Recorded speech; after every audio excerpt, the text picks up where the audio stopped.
اور اللہ تعالیٰ کے ہاتھ سے کیا مراد ہے یہ بھی ہمیں نہیں معلوم ہے. اللہ کی تو ذات جو ہے وہ ہماری سوچ سے بالاتر ہے، تو ہم اس بارے میں ہم سوچ نہیں سکتے. بس اللہ فرما رہا ہے ہمیں سمجھانے کے لیے، کیونکہ ہم ہاتھوں سے کام کرتے ہیں، اس لیے اللہ یہ سمجھا رہا ہے کہ یہ اس کی تخلیق ہے اور وہ جس طرح بھی چاہتا ہے اس میں اضافہ کرتا رہتا ہے. اور مسلسل کائنات کو وسعت دیے جا رہا ہے. اور زمین کو ہم نے بچھا دیا، بس کیا ہی خوب بچھانے والے، یعنی فرش کی طرح بچھا دیا. اور ہم نے ہر شے کے جوڑے بنائے ہیں تاکہ تم نصیحت حاصل کرو. اب جوڑوں کی بنانے سے نصیحت کیا حاصل کریں؟ جوڑوں سے نصیحت یہ حاصل کریں کہ ہر چیز کا جب اللہ نے جوڑا بنایا ہے تو دنیا کا بھی تو کوئی جوڑا ہوگا نا، اور دنیا کا جوڑا ہے آخرت. تو اس کا یقین رکھو کہ آخرت آنا ہے، آخرت کا ایک دن، قیامت کا دن آنا ہے. تو دوڑو اللہ کی طرف، یقیناً میں تم لوگوں کی طرف سے، اس کی طرف سے صاف صاف خبردار کرنے والا ہوں. یعنی اگر اللہ کا پیغام تم تک پہنچ گیا ہے اور میری باتیں تمہاری سمجھ میں آ گئی ہیں تو پھر اللہ کی طرف رجوع کرو، دیر نہ کرو. کیا پتہ فرشتے کو تمہاری جان قبض کرنے کا حکم بھی مل چکا اور تمہاری مہلت عمل ختم ہونے کا وقت بالکل قریب آ گیا ہو. وَلَا تَجْعَلُوا مَعَ اللَّهِ إِلَٰهًا آخَرَ، اور اللہ کے ساتھ کوئی دوسرا الہ نہ ٹھہراؤ، کسی کو شریک نہ کرو. یقیناً میں اس کی جانب سے تمہارے لیے واضح طور پر خبردار کرنے والا ہوں. اسی طرح ہوتا آیا ہے کہ نہیں آیا تھا ان سے پہلے لوگوں کے پاس کوئی رسول مگر انہوں نے یہی کہا تھا کہ یہ ساحر ہے یا مجنون ہے. اتواصوا بھی، کیا وہ ایک دوسرے کو نصیحت کر گئے تھے اس کی؟ یعنی جو باتیں آج سے صدیوں پہلے کے لوگ بھی اپنے پیغمبروں سے کہتے تھے، بالکل وہی باتیں قریش مکہ آج ہمارے آخری رسول صلی اللہ علیہ وسلم سے کہہ رہے ہیں. کیا ان کی یہ ہر نسل دوسری نسل کو یہ باتیں وصیت میں بتا کر جاتی رہی ہے؟ بل ہم قوم طاغون، بلکہ یہ ہیں ہی سرکش لوگ. یعنی اللہ تعالیٰ فرما رہے ہیں ان کی رویے کی جو یکسانی ہے اور ایک ہی طرح کا جو جواب دیتے ہیں اور ایک ہی طرح کی جو ضد ہے ان کی، وہ ان کی طغیانی اور سرکشی کی وجہ سے ہے. تو یہ جو یعنی خصوصیت تھی یہ ان لوگوں میں بھی موجود تھی اور ان میں بھی موجود ہے. یہ ایک مشترک وصف ہے. تو اسی وجہ سے جس طرح سے اپنے پیغمبروں کے خلاف انہوں نے اعتراض کیے اسی طرح یہ بھی کر رہے ہیں. بس اے نبی صلی اللہ علیہ وسلم آپ ان سے رخ پھیر لیں، آپ پر کوئی ملامت نہیں ہے. اور آپ نصیحت کرتے رہیے، تذکیر کرتے رہیے، کیونکہ یہ تذکیر اہل ایمان کے لیے بہت فائدہ مند ہے. یعنی آپ تعلیم و تبلیغ کی صورت میں تذکیر اور یاد دہانی کا سلسلہ جاری رکھیں. اگر یہ سرکش لوگ اس تذکیر کو نظر انداز کر رہے ہیں تو کوئی بات نہیں ہے، اہل ایمان کے لیے تو بہت فائدہ مند ہے. آپ سے قرآن سن سن کر اہل ایمان کے ایمان میں اضافہ ہوتا چلا جا رہا ہے. اور میں نے نہیں پیدا کیا جنوں اور انسانوں کو مگر صرف اس لیے کہ وہ میری بندگی کریں. میں ان سے کوئی رزق نہیں چاہتا اور نہ میں یہ چاہتا ہوں کہ مجھے کھلائیں پلائیں. ان اللہ هو الرزاق ذو القوۃ المتین، یقیناً اللہ ہی سب کو رزق دینے والا ہے، قوت والا ہے، زبردست ہے. بس ان ظالموں کا پیمانہ بھی لبریز ہو چکا ہے جس طرح ان کے ساتھیوں کا پیمانہ لبریز ہوا تھا. تو یہ مجھ سے جلدی نہ مچائیں. ذنوب کہتے ہیں ایسے ڈول کو جو پانی سے لبالب بھرا ہو، یعنی ان کے گناہوں کا جو ڈول ہے یا جو پیمانہ ہے وہ بالکل پورا بھر چکا ہے. اور اگر ان کی فوری پکڑ نہیں ہو رہی تو یہ نہ سمجھیں کہ انہیں چھوڑ دیا جائے گا. تو ہلاکت اور بربادی ہے. فویل للذین کفروا من یومہم الذی یوعدون، تو ہلاکت اور بربادی ہے ان کافروں کے لیے اس دن سے جس کا ان سے وعدہ کیا جا رہا ہے. سورہ طور شروع ہوئی ہے. بسم اللہ الرحمن الرحیم. والطور، قسم ہے طور کی. طور عام پہاڑ کو بھی کہا جاتا ہے لیکن یہاں پر الطور سے مراد وہ خاص پہاڑ ہے طور سینین جس پر حضرت موسیٰ علیہ السلام اللہ تعالیٰ سے ہم کلام ہوئے تھے. وہ کتاب مستور، اور اس کتاب کی قسم جو لکھی ہوئی ہے. اس کے بارے میں گمان یہی ہے، زیادہ تر مفسرین کی رائے یہی ہے کہ اس سے مراد تورات ہے، کیونکہ تورات جو ہے وہ پتھر کی تختیوں پر لکھی ہوئی حضرت موسیٰ علیہ السلام کو عطا کی گئی تھی، جبکہ قرآن جو ہے وہ آپ صلی اللہ علیہ وسلم کے قلب مبارک پر نازل ہوا ہے. پھر رقم منشور، کشادہ ورق میں، یعنی وہ تختیاں خوب کشادہ تھی جن پر تورات کی عبادت تحریر تھی. تو یہ 3 قسمیں کھائی گئی ہیں جو کہ قسم ہے طور کی، اور قسم ہے اس کتاب کی جو لکھی ہوئی ہے، اور پھر رقم منشور جو کہ جس کے کشادہ ورق ہیں. یعنی حضرت موسیٰ علیہ السلام سے متعلق ہیں کہ کوہ طور پر آپ اللہ تعالیٰ سے آپ ہم کلام ہوئے تھے اور آپ کو ایک ایسی کتاب عطا کی گئی جو کشادہ تختیوں پر لکھی ہوئی تھی. والبیت المعمور، اور قسم ہے آباد گھر کی. بیت المعمور سے مراد بہت سے مفسرین نے یہ رائے لی ہے کہ عین خانہ کعبہ کے اوپر 7ویں آسمان میں فرشتوں کا جو کعبہ ہے جو ہر وقت معمور رہتا ہے یعنی بھرا رہتا ہے، اس کے بارے میں یہ بات کہی گئی ہے. لیکن یہ قسم یہاں پر کچھ مفسرین کی یہ بھی رائے ہے جو کہ زیادہ دل کو لگتی ہے، کیونکہ آگے جو بات کہی گئی ہے اس کی تائید ہوتی ہے. وہ یہ کہ اس سے مراد دنیا ہے جو طرح طرح کی مخلوق سے معمور ہے، کیونکہ آگے جو بات ہے نا وہ سقف المرفوع اور قسم اونچی چھت کی، اس سے مراد ہے آسمان. تو دونوں آیتوں کو ملا کر اگر پڑھیں تو کیا بنتا ہے کہ یہ دنیا ایک گھر کی مانند ہے جس میں انسان آباد ہے اور آسمان اس گھر کی چھت ہے. یہ قسمیں ساری اللہ نے کھائی ہیں، اور یہ قسمیں کھانے کا مقصد کیا ہے؟ یعنی بہت زیادہ اتنی ساری چیزوں کی اور اتنی بڑی بڑی چیزوں کی قسم کھا کے اللہ پاک نے یعنی اتنی شدت کے ساتھ اس بات کا اللہ تعالیٰ نے یقین دلایا ہے جو کہ آگے آ رہی ہے. اور قسم ہے ابلتے ہوئے سمندر کی. مسجور یعنی وہ جیسے ٹھاٹے مارتا ہوا ہم کہتے ہیں نا، یہ بہت سمندر میں جیسے جوش طغیانی ہے، اس کا ذکر ہے. تو ان عذاب ربک لواقع، یعنی ان ساری قسموں کو کھا کے اللہ تعالیٰ فرما رہے ہیں کہ اس کی بھی قسم اس کی بھی قسم اور یہ سب بڑی بڑی چیزوں کی قسم کھا کے کہ تیرے عذاب، رب کا عذاب یقیناً واقع ہو کر رہے گا. اس کو کوئی ٹال نہیں سکے گا، اسے کوئی روکنے والا نہ ہوگا. جس روز کے آسمان بری طرح لرزے گا اور پہاڑ چل رہے ہوں گے جیسے چلتے ہیں، اور پہاڑوں پہ زمین کی گرفت برقرار ظاہر نہیں رہے گی اور وہ ٹوٹ کر فضا میں بادلوں کی طرح اڑتے پھریں گے. بس ہلاکت اور بربادی ہے اس دن جھٹلانے والوں کے لیے. الذین هم فی خوض یلعبون، وہ لوگ جو خوش گپیوں میں مصروف کھیل رہے ہیں. یوم یدعون الی نار جہنم دعا، جس دن ان کو دھکے دے دے کر جہنم کی طرف دھکیلا جائے گا. ہذہ النار التی کنتم بہا تکذبون، اور یہ کہا جائے گا کہ یہ ہے وہ آگ جس کو تم جھٹلایا کرتے تھے. کیا یہ جادو ہے یا تم دیکھ نہیں رہے ہو؟ یعنی تم تو اس کو جھٹلاتے تھے نا، کرتے تھے جھوٹی باتیں ہیں یا جو آیات سنائی جا رہی ہیں وہ جادو ہے اور اس کو تم حقیقت نہیں سمجھتے تھے. اب دیکھو جہنم سامنے نظر آ رہی ہے، اب بھی کیا جادو کا کھیل لگ رہی ہے. اصلاحا فاصبروا او لا تصبروا سواء علیکم، اب داخل ہو جائے اس میں، چاہے تم صبر کرو یا نہ کرو اب تمہارے حق میں برابر ہے. انما تجزون ما کنتم تعملون، تمہیں بدلے میں وہی کچھ تو مل رہا ہے جو کچھ تم عمل کر رہے تھے، جو کچھ عمل کیا کرتے تھے وہی بدلہ تمہیں مل رہا ہے. پھر ان المتقین فی جنات و نعیم، اور یقیناً متقی لوگ باغات میں اور نعمتوں میں ہوں گے، وہ مزے کر رہے ہوں گے ان نعمتوں کے ساتھ جو ان کے رب نے انہیں عطا کی ہوں گی، اور بچا لے گا انہیں ان کا رب جہنم کے عذاب سے. کلو واشربوا ہنیئا بما کنتم تعملون، اور کھاؤ پیو اچھی طرح سے جتنا دل چاہے جیسے دل چاہے.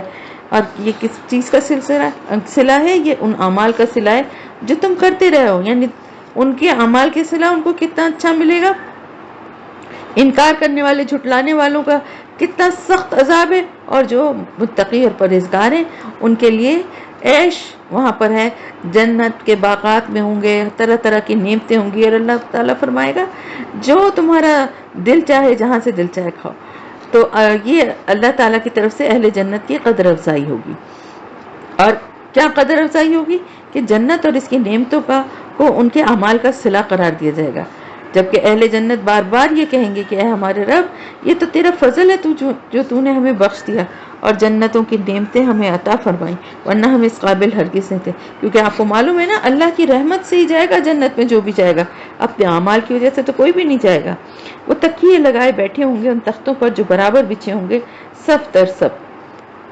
وَزَوَّجْنَاهُمْ بِحُورٍ عِينٍ، اور ہم ان کی شادیاں کریں گے یا انہیں بڑی بڑی آنکھوں والی حوروں کے ساتھ، اور وہ لوگ جو ایمان لائے اور ان کی اولاد نے بھی ان کی پیروی کی ایمان کے ساتھ، ہم ملا دیں گے ان کے ساتھ ان کی اس اولاد کو. یعنی جو لوگ ایمان لے آئے اور ان جنت میں ان کے آبا و اجداد، ان کی بیویاں، ان کی اولاد وہاں موجود ہوں گے، تو اللہ پاک ان کو بھی ان کے ساتھ ملا دیں گے. یعنی درجے کے حساب سے وہ جنت میں اگر نچلے درجے پر بھی ہوں گے تو پھر ان کو بھی ان کے والدین کے برابر لے آئیں گے جو اعلیٰ درجے کی جنتوں پہ ہوں گے.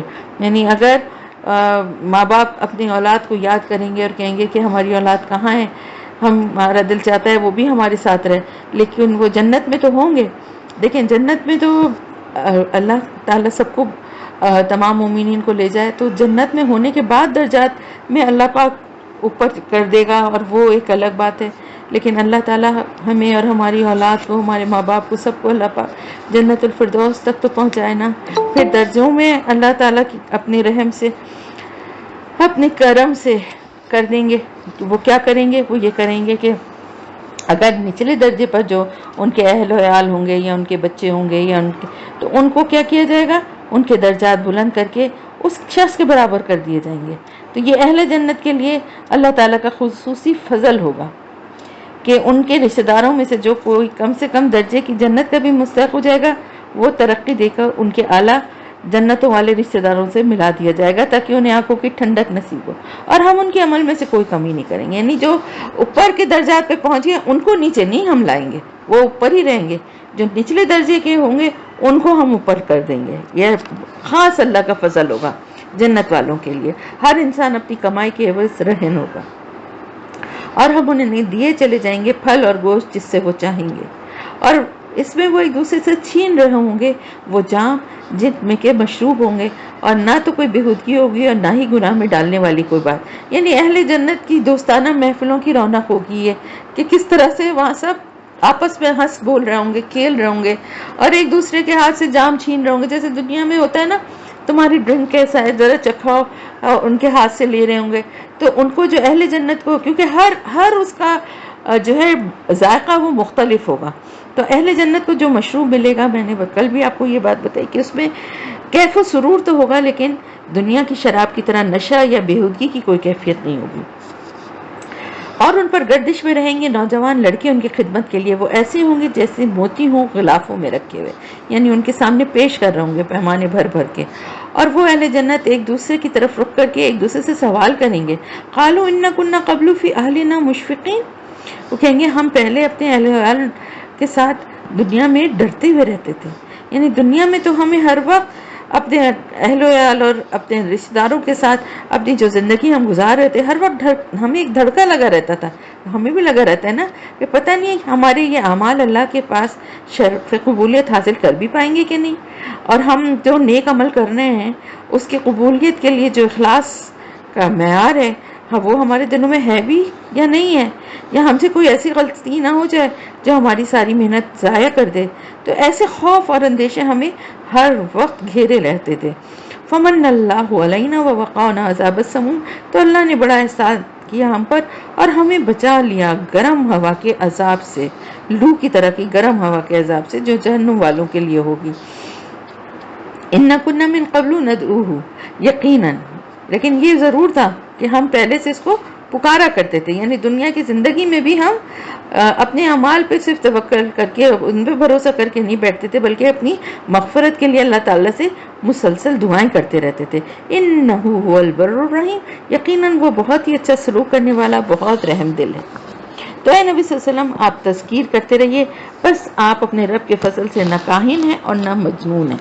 یہ خطاب دراصل آپ صلی اللہ علیہ وسلم کے ذریعے دوسرے لوگوں کو سنایا جا رہا ہے. خطاب آپ کو کیا جا رہا ہے، سنایا دوسرے لوگوں کو جا رہا ہے جو آپ کے لیے ایسے نام رکھتے تھے کہ آپ کو مخاطب کر کے فرمایا جا رہا ہے ان کی فضول باتوں پہ بالکل توجہ نہ دیں اور لوگوں کی تذکیر اور ان کو یاد دہانی کراتے رہیں.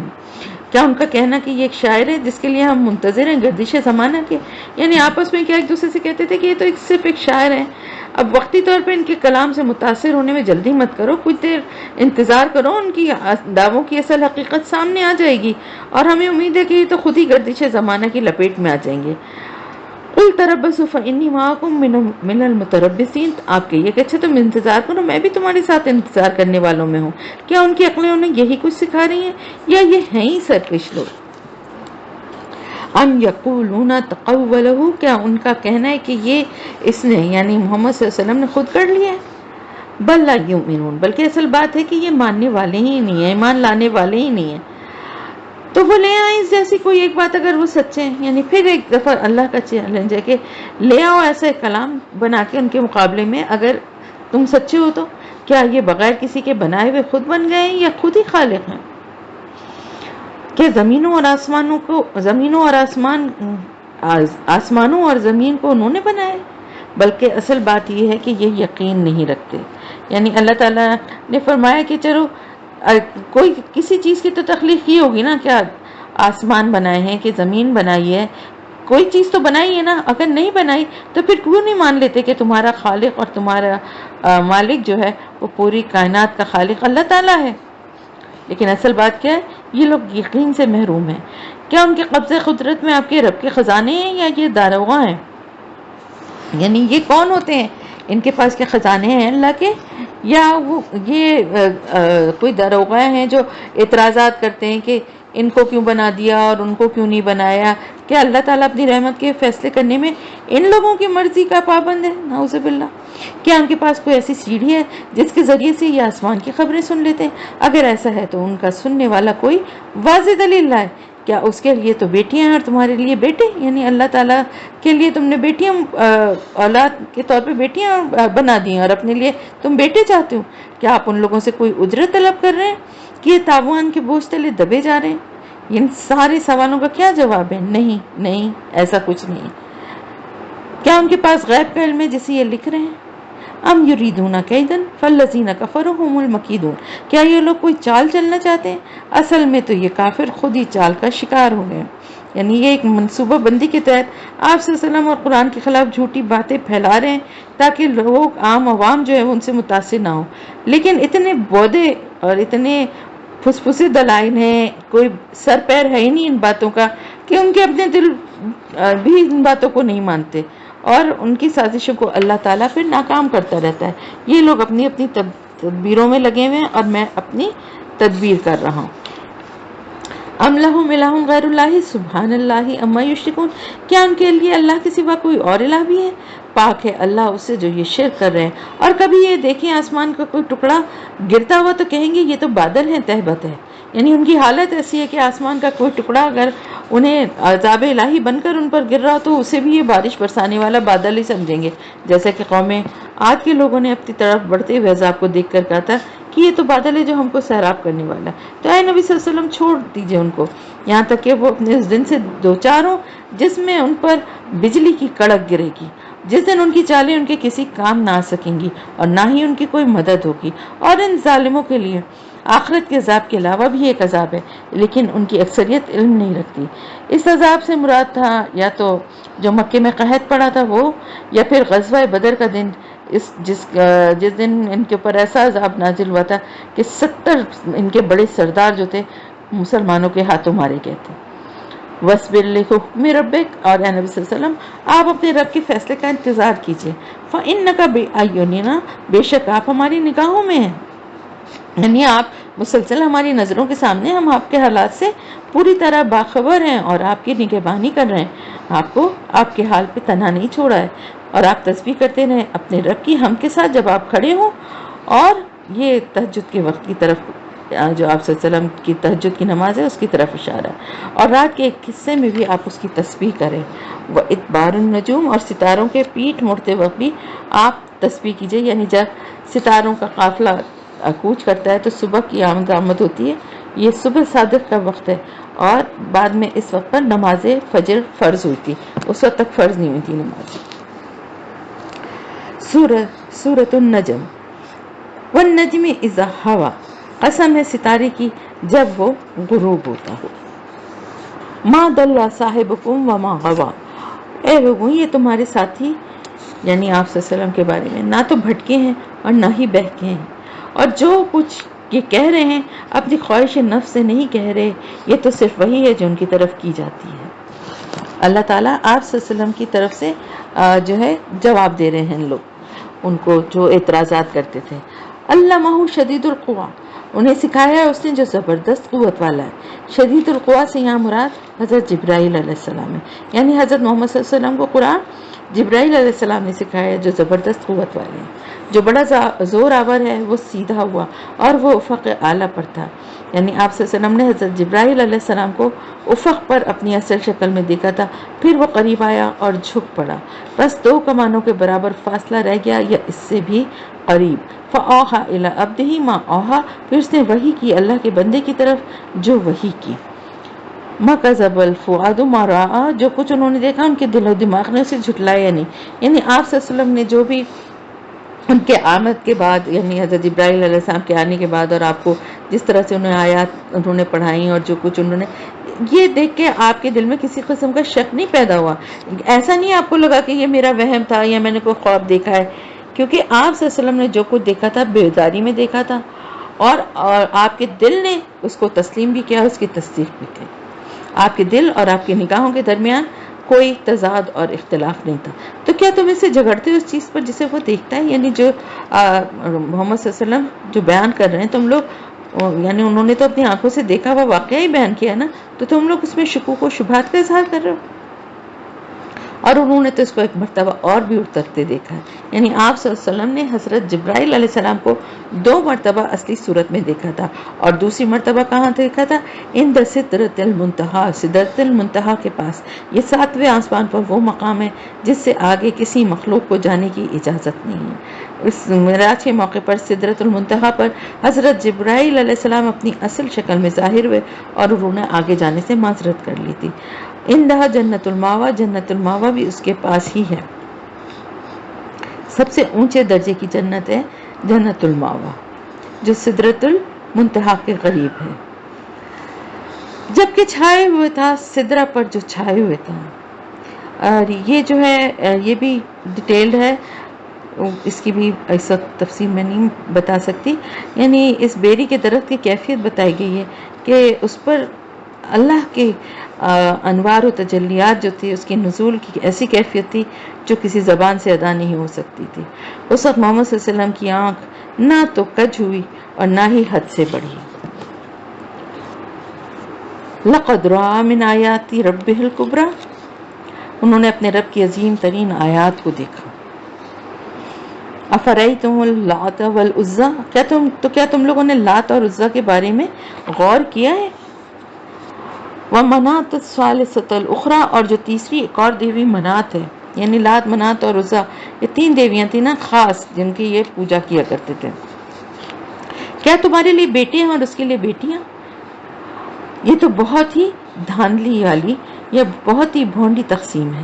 یہ کچھ نہیں سوائے اس کے کہ کچھ نام ہے جو رکھ لیے تم نے اور تمہارے باپ دادا نے. ما انزل اللہ بہا من سلطان، اللہ نے ان کے لیے کوئی سند نہیں اتاری، کوئی ایسی سند نہیں ہے. یہ لوگ نہیں پیروی کر رہے مگر اپنے ظن اور گمان کی اور اپنے خواہشات نفس کی، جبکہ ان کے پاس ان کے رب کی طرف سے ہدایت آ چکی ہے. اللہ نے ان کی ہدایت کے لیے کتاب بھی نازل کی اور محمد صلی اللہ علیہ وسلم کو بھی بھیجا ہے. کیا انسان کو وہی کچھ مل جائے گا جس کی وہ آرزو کرتا ہے؟ فَلِلَّهِ الْآخِرَةُ وَالْأُولَىٰ، بس آخرت اور دنیا سب اللہ ہی کے اختیار میں ہے. اور کتنے ہی فرشتے ہیں آسمانوں میں جن کی شفاعت کسی کے کام نہیں آئے گی. إِلَّا مِن بَعْدِ أَن يَأْذَنَ اللَّهُ لِمَن يَشَاءُ وَيَرْضَىٰ، مگر اس کے بعد کہ اللہ جس کے لیے چاہے اجازت بخشے اور سفارش پسند کرے. یعنی ویسے تو آسمانوں کے فرشتے اہل ایمان کے لیے دعا کرتے ہیں کہ اے ہمارے رب تو اہل ایمان کی مغفرت فرما دے، لیکن وہاں پر سفارش قیامت کے دن شفاعت کا حق اللہ جس کے لیے دے گا وہی کر سکتے ہیں، اور وہی کرے گا، اور جس کے لیے کہے گا اللہ اس کے لیے ہی کی جائے گی. لیکن مشرکین کے لیے تو نہ کوئی دعا کرے گا اور نہ ہی ان کی کوئی شفاعت کرے گا. یہ لوگ جو آخرت پر ایمان نہیں رکھتے انہوں نے فرشتوں کے نام مؤنث رکھ دیے ہیں. یہ لات، منات اور عزیٰ جو تھے یہ مؤنث نام تھے، اور پھر انہی ناموں پر انہوں نے اپنے لیے دیویاں بنا لی ہیں. ان کے پاس اس بارے میں کوئی علم نہیں ہے مگر وہ صرف اور صرف اپنے گمان کی پیروی کر رہے ہیں. یعنی ان ناموں کو رکھنے کے بعد اور ان کی پوجا کرنے کے بارے میں ان کے پاس کوئی عقلی دلیل نہیں ہے، نہ ہی اللہ کی اتاری ہوئی کسی کتاب سے کوئی سند ان کے پاس ہے. اور گمان تو حق سے کچھ بھی مستغنی نہیں کر سکتا، یعنی گمان کسی درجے میں بھی حق کا بدل نہیں ہو سکتا، وہ حق کی جگہ کچھ بھی کام نہیں دے سکتا، یعنی وہ تو صرف ایک خیال اور ایک ان کا گمان ہے نا، حقیقت کا بدل تو نہیں وہ ہو سکتا۔ فَأَعْرِضْ مَنْ تَوَلَّى عَنْ ذِكْرِنَا وَلَمْ يُرِدْ إِلَّا الْحَيَاةَ الدُّنْيَا۔ تو اے نبی صلی اللہ علیہ وسلم آپ اعراض کر لیجئے ہر اس شخص سے جس نے روگردانی کی ہے ہمارے ذکر سے اور دنیا کی زندگی کے سوا جسے کچھ مطلوب نہیں ہے۔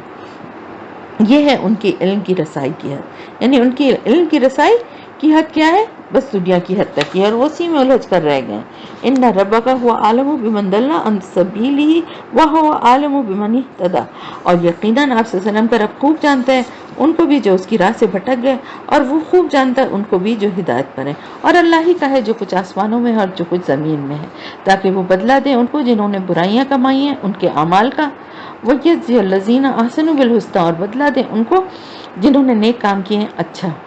وہ لوگ جو بڑے بڑے گناہوں اور بے حیائیوں سے بچتے ہیں سوائے کچھ گناہوں کے، یعنی کچھ صغیرہ گناہ، لمم سے مراد ہے یہاں پر صغیرہ گناہ، یعنی جس پر انسان بار بار نہ کرتا ہو، اسے اپنی عادت نہ بنا لے، جس پہ اڑ نہ جائے، اس پہ اصرار نہ کرے، اور یا جس گناہ سے توبہ کرے، یہ سب باتیں، یعنی انسان کسی بڑے گناہ کے قریب تک پہنچ جائے مگر اس کا ارتکاب نہ کرے۔ بہت سی ایسے گناہ ہوتے ہیں تو اللہ پاک جو بڑے بڑے گناہوں اور بے حیائیوں سے بچتے ہیں، اللہ ان کے چھوٹے گناہوں کو اللہ اپنی رحمت سے معاف کر دیتا ہے، اور بے شک آپ کا رب بہت ہی وسیع مغفرت والا ہے۔ تو بندوں کی چھوٹی چھوٹی لغزشوں پہ اللہ پاک گرفت نہیں کرے گا اگر وہ بڑے گناہوں سے اور بے حیائی کے کاموں سے بچتے رہیں گے، اور اپنی رحمت بے پایاں کی وجہ سے ان کو معاف فرما دے گا۔ وہ تمہیں خوب جانتا ہے جبکہ اس نے تمہیں زمین سے اٹھایا اور جبکہ تم اپنی ماں کے پیٹوں میں جنین کی شکل میں تھے۔ فَلَا تُزَكُّوا أَنفُسَكُمْ هُوَ أَعْلَمُ بِمَنِ اتَّقَىٰ۔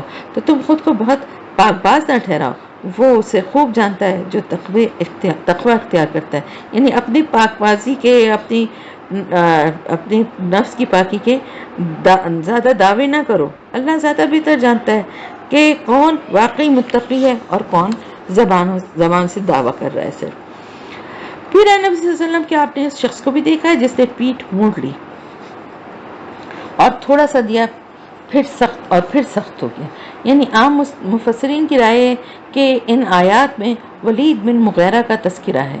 ولید بن مغیرہ میں نے بتایا تھا کہ بہت ہی زیادہ مالدار جو ہے، بہت بڑے ان کے قریش کے سرداروں میں سے تھا، بہت مالدار تھا، بہت بیٹے تھے اس کے جوان، اور ان کی ان سب چیزوں کی بنا پر وہ اس میں بڑا تکبر اور اکڑ تھی۔ تو تاریخ میں جو اس شخص کے بارے میں معلومات ملتی ہیں ان سے یہی معلوم ہوتا ہے کہ وہ ذہنی طور پر ایمان لانے کے قریب پہنچ چکا تھا، لیکن اچانک اسے یاد آ گیا کہ وہ تو بہت بڑا سردار ہے، اور اپنی چودراہٹ یاد آ گئی، تو حق کی جو خواہش تھی حق کو قبول کرنے کی، اس پر عصبیت کا جذبہ غالب آ گیا اور اس نے اپنی سوچ دوبارہ بدل لی۔ یہاں اس کے اسی رویے کا ذکر ہے۔ کیا اس کے پاس غیب کا علم ہے کہ وہ دیکھ رہا ہے؟ کیا اسے خبر نہیں پہنچی اس بارے میں جو کچھ موسیٰ کے صحیفوں میں تھا؟ وہ ابراہیم الذی وفا، اور ابراہیم کے صحیفوں میں تھا جس نے وفا کی انتہا کر دی۔ صحف ابراہیم اور صحف موسیٰ کا ذکر سورہ اعلیٰ میں بھی آیا ہے، یعنی تورات کے علاوہ جو احکامات صحیفوں کی شکل میں نازل ہوئے تھے نا حضرت ابراہیم علیہ السلام اور حضرت موسیٰ علیہ السلام کے اوپر، تو اس کا یہاں پر ذکر ہے کہ نہیں اٹھائے گی، ان میں کیا بات بتائی گئی تھی کہ نہیں اٹھائے گی کوئی جان کسی دوسری جان کے بوجھ کو، یعنی ہر شخص اپنی ذمہ داریوں کے لیے خود جواب دہ ہوگا، اور یہ کہ انسان کے لیے نہیں ہے مگر وہی کچھ جس کی اس نے صحیح کی ہوگی، کوشش کی ہوگی، محنت کی ہوگی، یعنی جو کچھ حاصل کرنا ہے انسان کو اپنی محنت اور کوشش کے بل پر کرنا ہوگا، صرف خواہشوں سے تمناؤں سے کچھ حاصل نہیں ہوگا۔ جو چاہے گا، جو خواہش رکھے گا، کیا بغیر محنت کی اس کو وہی کچھ مل جائے گا؟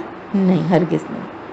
تو نہ ماں باپ، نہ اولاد، نہ عزیز و قارب، نہ کوئی بزرگ، کوئی فقیر، پیر، یہاں تک کہ نبی بھی کام نہیں آئیں گے اگر اعمال جو ہے، محنت اور کوشش جو ہے وہ نہیں کی گئی ہوگی نیک اعمال کرنے کے لیے، تو کوئی کام نہیں آئے گا۔ ہاں، اس نیک اعمال کرنے کی کوشش میں کمی بیشی ہے تو ضرور بہت اللہ اپنی رحمت سے اس کو پورا فرمائیں گے، لیکن جو سرکشی اور ڈٹائی دکھا کے نیک عمل کرنے کی کوشش ہی نہیں کرتا، صرف بس یہ سوچتا رہتا ہے کہ ہم اپنی خواہشیں رکھتا ہے کہ ہم تو مسلمان ہیں تو ہم تو جنت میں ہی جائیں گے اور ہماری تو ضرور شفاعت ہوگی. اس طرح کے گمان رکھنا بغیر کسی نیک عمل کے، بغیر کسی اللہ کے احکامات پر عمل کیے، تو یہ جو ہے کہ کسی کام نہیں آئیں گی. اور یہ کہ اس کی صحیح عنقریب اسے دکھا دی جائے گی، پھر اس کو بدلہ دیا جائے گا، پورا پورا بدلہ.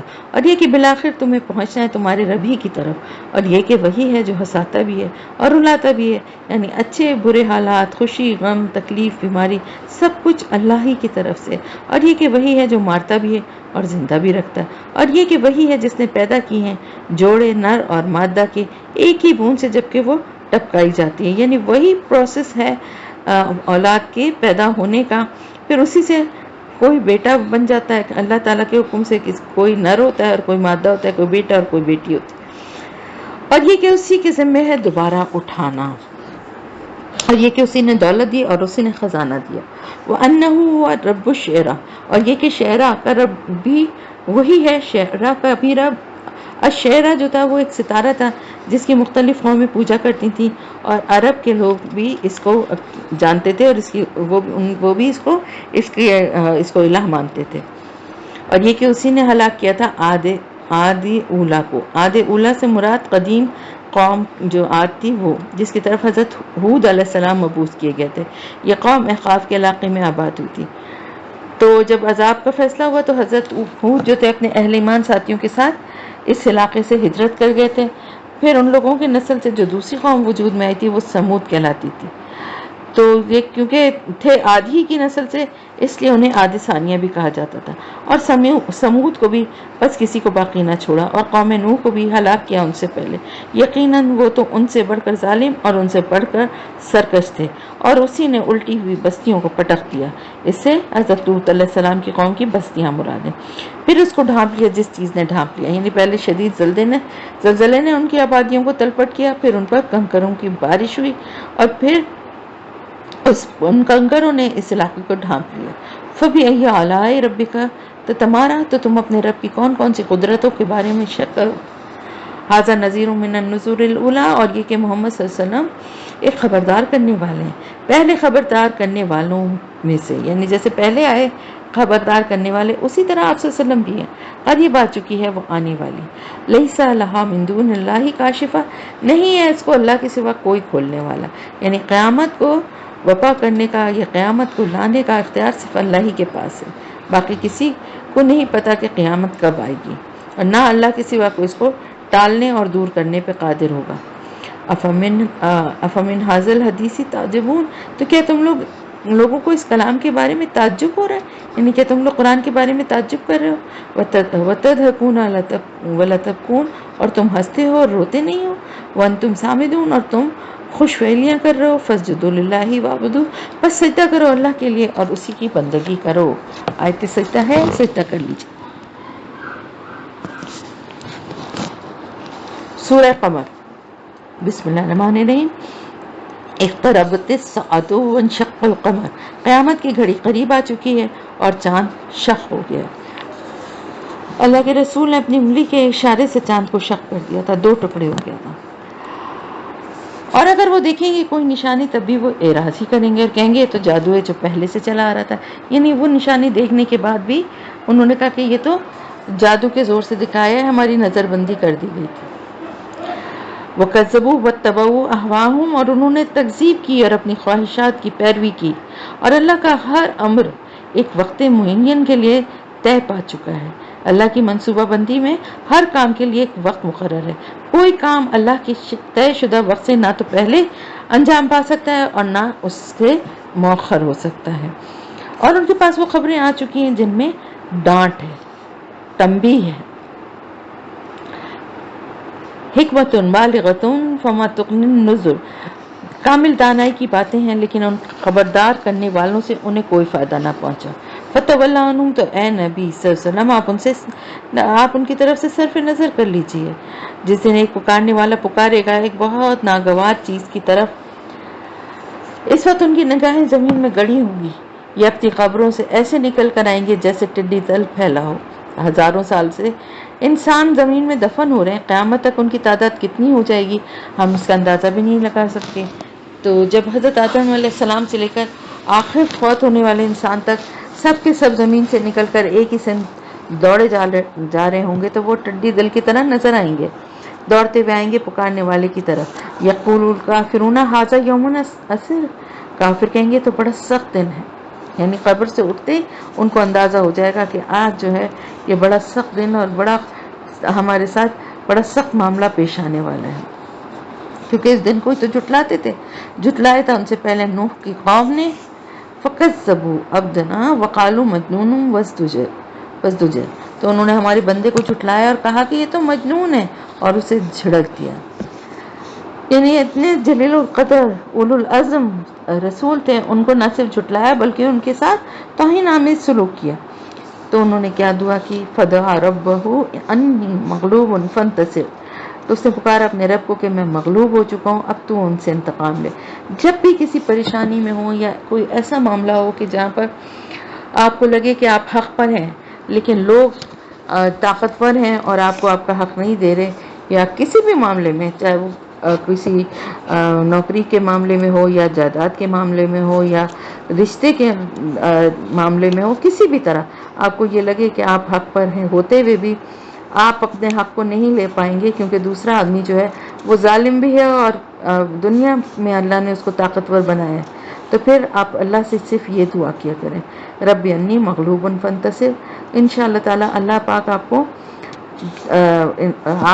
کا جو آپ کی قسمت میں ہے آپ کو وہ بہترین آپ کا معاملہ آپ کے ساتھ کرے گا اور اس سے انتقام اللہ لے گا۔ کسی کو بد دعائیں نہ دیں، کسی کو دوسروں سے برائیاں نہ کریں، بلکہ اللہ کی عدالت میں اپنا فیصلہ، اپنا معاملہ جو ہے اللہ کے سپرد کر دیں۔ رب انی مغلوب فانتصر، تو میرا بدلہ لے، میں تو کمزور ہوں، میں نہیں لے سکتی۔ لیکن یہ بات یاد رکھیں کہ پہلے ساری دنیا سے رونے کے بعد، ساری دنیا سے دکھڑے رو کے، اس کی برائیاں کر کے، اس کو بددعائیں دے کے، پھر نہیں، پہلے ہی تو ہم نے کھول دیا آسمان کے دروازے اس پانی کے ساتھ جو مسلسل برس رہا تھا، اور ہم نے زمین کو پھاڑ کر چشمے ہی چشمے کر دیا۔ یعنی ایسی صورتحال ہو گئی تھی زمین اور آسمان کی کہ آسمان سے مسلسل مستدار بارش ہو رہی تھی اور زمین سے جگہ جگہ چشمے جو اس طرح پھوٹ رہے تھے کہ جیسے پوری زمین چشموں میں تبدیل ہو گئی ہے۔ تو وہ سارا پانی مل گیا ایک ایسے کام کے لیے جس کا فیصلہ ہو چکا تھا، یعنی اللہ کی طرف سے اب اس نافرمان قوم کو غرق کرنے کا فیصلہ ہو چکا تھا۔ اسی لیے آسمان سے پانی کا برسنا اور زمین سے پانی کا پھوٹنا جو تھا، یہ ایک اللہ کے فیصلے کے مطابق تھا جس نے ایک خوفناک سیلاب کی شکل اختیار کر لی۔ وَحَمَلْنَاهُ عَلَى ذَاتِ أَلْوَاحٍ وَدُسُرٍ، اور ہم نے سوار کر دیا اس کشتی پر جو تختوں اور کیلوں سے بنی ہوئی تھی، تجری بِأَعْیُنِنَا، جو چل رہی تھی ہماری نگاہوں کے سامنے، یعنی ہماری نگرانی اور حفاظت میں چل رہی تھی۔ یہ بدلہ تھا اس شخص کے لیے جس کی ناقدری کی گئی تھی، یعنی اتنی ان کی مستقل ان کی نیک نیتی، خیر خواہی اور کوششوں کا جو بدلہ دیا تھا، اللہ پاک تو بہت قدردان ہے نا۔ تو اللہ نے پھر فرما رہے ہیں کہ ہم نے اپنے بندے نوح کی اس طرح سے قدر افزائی فرمائی جس کی قوم نے اسے ٹھکرا دیا تھا، کہ اس کشتی کے ذریعے ہم نے اسے اور اس کے اہل ایمان ساتھیوں کو سیلاب سے محفوظ رکھا اور ہم نے اسے چھوڑ دیا ایک نشانی کے طور پر۔ تو ہے کوئی نصیحت حاصل کرنے والا، یعنی حضرت نوح علیہ السلام کی کشتی بھی مشیت الہی سے محفوظ کر لی گئی اور کسی وقت ایک بہت بڑی نشانی کے طور پر دنیا کی نظروں کے سامنے آ جائے گی۔ تو کیسا رہا میرا عذاب اور میرا خبردار کرنا۔ وَلَقَدْ يَسَّرْنَا الْقُرْآنَ لِلذِّكْرِ فَهَلْ مِن مُّدَّكِّرٍ، اور ہم نے قرآن کو آسان کر دیا ہے نصیحت حاصل کرنے کے لیے، تو ہے کوئی نصیحت حاصل کرنے والا۔ کذبت عاد فکیف کان عذابی ونذر، جھٹلایا تھا قوم عاد نے بھی، تو کیسا رہا میرا عذاب اور میرا خبردار کرنا۔ ہم نے ان پر مسلط کر دی ایک تند و تیز ہوا ایک مسلسل نحوست کے دن پہ، وہ لوگوں کو یوں اکھاڑ پھینکتی تھی جیسے وہ کھجور کے تنے ہوں اکھڑی ہوئی جڑوں والے، یعنی بہت طویل قامت تھے تو اس لیے ان کو تشبیہ دی گئی ہے کھجور کے تنوں سے، کہ اتنا شدید ہوا کا عذاب تھا جس سے انہیں اٹھا اٹھا کے پٹکا تھا کہ وہ مردہ حالت میں زمین پر ایسے پڑے تھے جیسے جڑوں سے اکھڑے ہوئے کھجوروں کے تنے۔ تو کیسا رہا میرا عذاب اور میرا خبردار کرنا؟ اور ہم نے اس قرآن کو آسان کر دیا ہے نصیحت حاصل کرنے کے لیے، تو ہے کوئی اس سے نصیحت حاصل کرنے والا؟ کذبت ثمود بالنذر، قوم ثمود نے بھی جھٹلایا خبردار کرنے والوں کو۔ انہوں نے کہا کہ ہم اپنے میں سے ہی ایک بشر کی پیروی کریں، پھر تو یقیناً ہم پڑ جائیں گے گمراہی میں اور آگ میں۔ کیا یہ ذکر ہمارے درمیان اسی پر القا کیا گیا؟ یعنی اگر ہم یہ مان بھی لیں کہ یہ اللہ کے رسول ہیں اور ان پہ اللہ کی وحی نازل ہوتی ہے، تو سوال یہ پیدا ہوتا ہے کہ اللہ نے وحی کے لیے اسی شخص کا انتخاب کیوں کیا؟ اس منصب کے لیے اللہ کی نظر ہمارے کسی بڑے سردار پر کیوں نہ پڑی؟ بل ہوا کذاب و نشر، بلکہ انتہائی جھوٹا اور شیخی خورا ہے۔ یعنی ہم یہ سمجھتے ہیں کہ یہ شخص جھوٹ بول رہا ہے، نعوذ باللہ، اور صرف شیخی بکھارنے کے لیے اس نے یہ دعویٰ کیا ہے کہ مجھ پر اللہ کی طرف سے وحی آتی۔ جلد ہی انہیں معلوم ہو جائے گا کہ کون انتہائی جھوٹا اور شیخی خورا ہے۔ اللہ تعالیٰ نے فرمایا ہم بھیج دیتے ہیں اونٹنی کو ان کی آزمائش کے لیے، تو آپ انتظار کیجئے ان کے بارے میں اور صبر کیجئے۔ یہ خطاب حضرت صالح علیہ السلام سے کہ ہم نے ان کے مطالبے کے مطابق اونٹنی بطور معجزہ ان کے سامنے ہم لے کر آ رہے ہیں جو ان کی بہت بڑی آزمائش بن جائے گی، لیکن ابھی کیونکہ ان کی مہلت باقی ہے اس لیے آپ صبر کے ساتھ ان کے بارے میں اللہ کے فیصلے کا انتظار کیجئے، اور انہیں بتا دیجئے کہ اب پانی ان کے درمیان تقسیم ہوگا، ہر پینے کی باری پر حاضری ہوگی۔ یعنی ایک دن اونٹنی وہ پانی پینے آتی تھی اور دوسرے دن جو ہے وہ تمام جو باقی لوگ جو تھے وہ پانی پیتے تھے، اپنے مویشیوں کو پلاتے تھے۔ تو انہوں نے پکارا اپنے ایک ساتھی کو، بس اس نے ہاتھ بڑھایا اور اس کی کونچیاں کاٹ دی۔ انہوں نے اس اونٹنی سے جان چھڑانے کے لیے اپنے قوم کے ایک ایسے شخص کو تیار کیا جو ان میں سب سے زیادہ سخت دل تھا۔ اس بدبخت نے ناقۃ اللہ پر حملہ کر کے اسے مار ڈالا۔ پھر کیسا رہا میرا عذاب اور میرا خبردار کرنا؟ ہم نے ان پر بس ایک چنگھاڑی بھیجی تو وہ باڑ لگانے والی کی روندھی ہوئی باڑ کی طرح چورا چورا ہو کر رہ گئے۔ یعنی جانوروں کو اگر کوئی بڑا سا گلہ کسی کھیت کی باڑ کو روندتا ہوا گزر جائے تو وہ باڑ کیسے چورا چورا ہو جاتی ہے، اسی طرح وہ نافرمان لوگ بھی چورا چورا ہو کر پڑے رہ گئے۔ وَلَقَدْ يَسَّرْنَا الْقُرْآنَ لِلذِّكْرِ فَهَلْ مِن مُّدَّكِرٍ، اور ہم نے تو اس قرآن کو آسان کر دیا ہے سمجھنے کے لیے، تو ہے کوئی سوچنے والا، سمجھنے والا، غور و فکر کرنے والا؟ کذبت قوم لوط بالنذر، لوط کی قوم نے بھی خبردار کرنے والوں کو جھٹلایا۔ ہم نے بھیج دی ان پر ایک تیز آندھی جس میں پتھر تھے، سوائے لوط کے گھر والوں کو ان کو ہم نے نجات دے دی صبح کے وقت۔ وہ نعمت تھی ہمارے پاس سے، اسی طرح ہم بدلہ دیتے ہیں ان کو جو شکر کرتے ہیں۔ اور لوط نے ان کو خبردار کر دیا تھا ہماری پکڑ سے، لیکن انہوں نے شک کیا ان چیزوں پر جن کے بارے میں انہیں خبردار کیا گیا تھا، یعنی وہ ہماری تنبیہات کو مشکوک سمجھ کر باتوں میں اڑا دیتے تھے، اور انہوں نے اس سے اس کے مہمانوں کو لے جانا چاہا تو ہم نے ان کی آنکھوں کو مٹا دیا۔ یعنی حضرت لوط علیہ السلام کی قوم کے بدکردار لوگ ان خوبصورت مہمان لڑکوں کو حاصل کرنا چاہتے تھے جو اصل میں فرشتے تھے، تو جب انہوں نے ہاتھ بری نیت سے ان کی طرف بڑھایا تو اللہ تعالیٰ نے ان سب کو اندھا کر دیا تھا۔ فذوقوا عذابی ونذر، تو مزہ چکھو میرے عذاب کا اور میرے خبردار کرنے کا۔ اور پھر ان پر صبح ہی صبح آدم کا ایک عذاب جو کہ ٹھہر چکا تھا، تو چکھو مزہ میرے عذاب کا اور میرے خبردار کرنے کا۔ وَلَقَدْ يَسَّرْنَا الْقُرْآنَ لِلذِّكْرِ فَهَلْ مِن مُّدَّكِرٍ، اور ہم نے آسان کر دیا قرآن سمجھنے کو، تو ہے کوئی سوچنے سمجھنے والا؟ وَلَقَدْ جَاءَ آلِ فِرْعَوْنَ النُّذُرُ، اور اسی طرح قوم فرعون کے پاس بھی آئے تھے خبردار کرنے والے، انہوں نے ہماری تمام نشانیوں کو جھٹلا دیا۔ یعنی بنی اسرائیل کو جو نشانیاں دکھائی گئی تھیں یا معجزات دکھائے گئے تھے وہ 9 ان کی تعداد بتائی گئی ہیں، تو ان سب کو انہوں نے ان سب نشانیوں کو دیکھ کے ان کو جھٹلا دیا۔ پھر ہم نے انہیں پکڑا ایک زبردست صاحب قدرت کا پکڑنا، یعنی یہ کوئی معمولی اور کمزور پکڑ نہیں تھی کہ اس سے کوئی نکل بھاگتا، یہ اللہ کی پکڑ تھی۔ تو اے خنوش، کیا تمہاری کفار ان کفار سے کچھ بہتر ہے؟ یعنی جن قوموں کا ذکر ہو رہا ہے تم یہ سوچو کہ کیا تم ان سے طاقت میں زیادہ ہو، کہ تم ان سے دولت میں زیادہ ہو؟ تو پھر جنہوں نے کفر کی روش اختیار کی ان کے انجام کی تمام تفصیلات بھی تم لوگ جان چکے ہو۔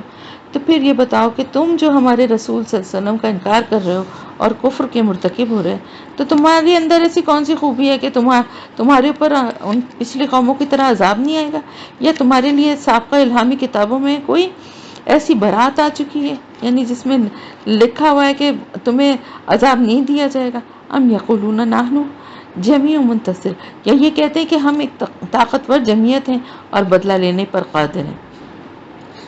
عنقریب ان کی جمعیت شکست کھا جائے گی اور وہ پیٹ پھیر کر بھاگیں گے، بلکہ ان کے اصل وعدے کا وقت تو قیامت ہے، اور قیامت بہت بڑی آفت ہے اور بہت زیادہ کڑوی ہے۔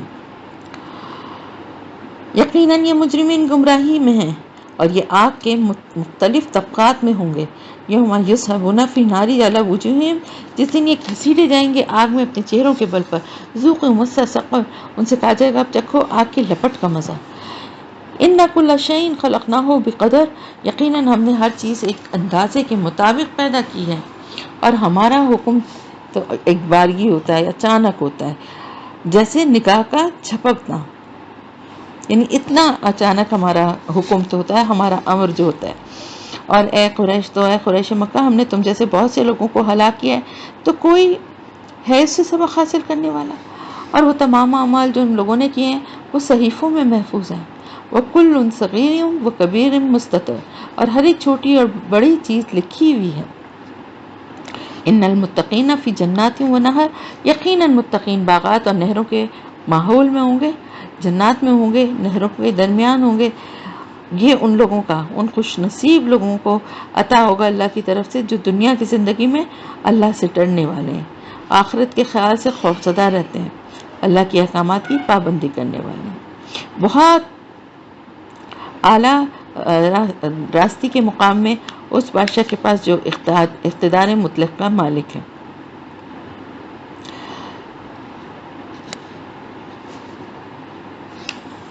سورہ رحمان، بسم اللہ الرحمن الرحمن، رحمان نے علم القرآن، قرآن سکھایا، خلق الانسان، اسی نے انسان کو بنایا، علمہ البیان، اس کو بیان سکھایا۔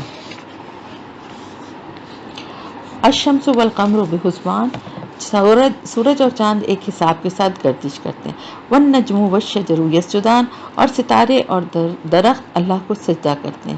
والسماء رفعها ووضع المیزان، اور آسمان کو اس نے بلند کیا اور میزان قائم کی۔ اللہ تطغوا فی المیزان، تاکہ تم میزان میں زیادتی نہ کرو۔ یعنی اس کائناتی توازن کا کیا تقاضا ہے کہ اس کائنات میں رہتے ہوئے تم بھی عدل و انصاف پر قائم رہو۔ وَأَقِيمُوا الْوَزْنَ بِالْقِسْطِ وَلَا تُخْسِرُوا الْمِيزَانَ، اور قائم رکھو وزن کو انصاف کے ساتھ اور میزان میں کوئی کمی نہ کرو۔ وَالْأَرْضَ وَضَعَهَا لِلْأَنَامِ، اور زمین کو اس نے بچھا دیا مخلوق کے لیے، اس میں میوے ہیں اور کھجوریں ہیں جن پر غلاف چڑھے ہوئے ہیں، اور بھوس والا اناج بھی ہے اور خوشبودار پھول بھی۔ فَبِأَيِّ آلَاءِ رَبِّكُمَا تُكَذِّبَانِ، تو تم دونوں یعنی جن و انس دونوں گروہوں سے اللہ تعالیٰ فرمان اپنے رب کی کون کون سی نعمتوں اور قدرتوں کا انکار کرو گے۔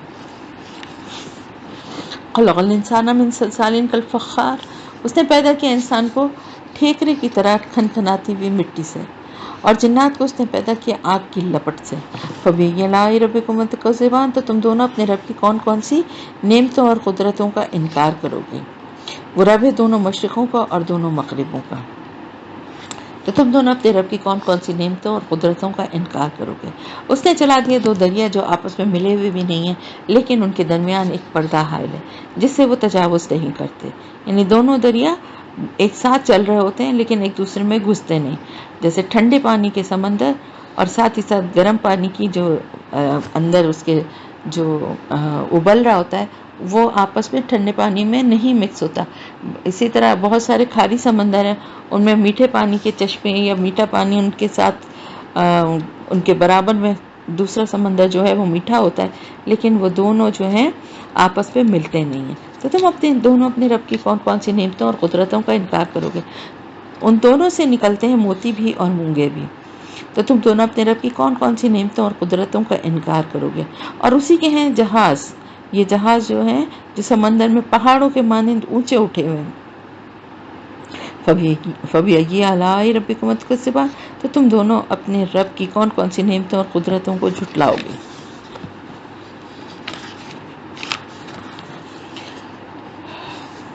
کُلُّ مَنْ عَلَیہا فان، جو کوئی بھی زمین پر ہے، کلو سب کے سب، من علیہا فان، جو کوئی بھی اس زمین پر ہے وہ فنا ہونے والا. وَيَبْقَى وَجْهُ رَبِّكَ ذُو الْجَلَالِ وَالْإِكْرَامِ، اور باقی رہے گا صرف تیرے رب کا چہرہ جو بہت بزرگی اور بہت عظمت والا ہے. چہرے کے بجائے ذات بھی ہم سمجھ سکتے ہیں کہ چہرے کا تو ہمیں اندازہ نہیں، لیکن اللہ کی ذات جو ہے اس کے علاوہ کچھ باقی رہنے والا نہیں ہے، صرف وہی باقی رہے گی جو اللہ کی ذات ہے. تو تم دونوں اپنے رب کی کون کون سی نعمتوں اور قدرتوں کا انکار کرو گے؟ اسی سے مانگتا ہے جو کوئی بھی آسمانوں اور زمین میں ہے، اور ہر دن وہ ایک نئی شان میں ہے.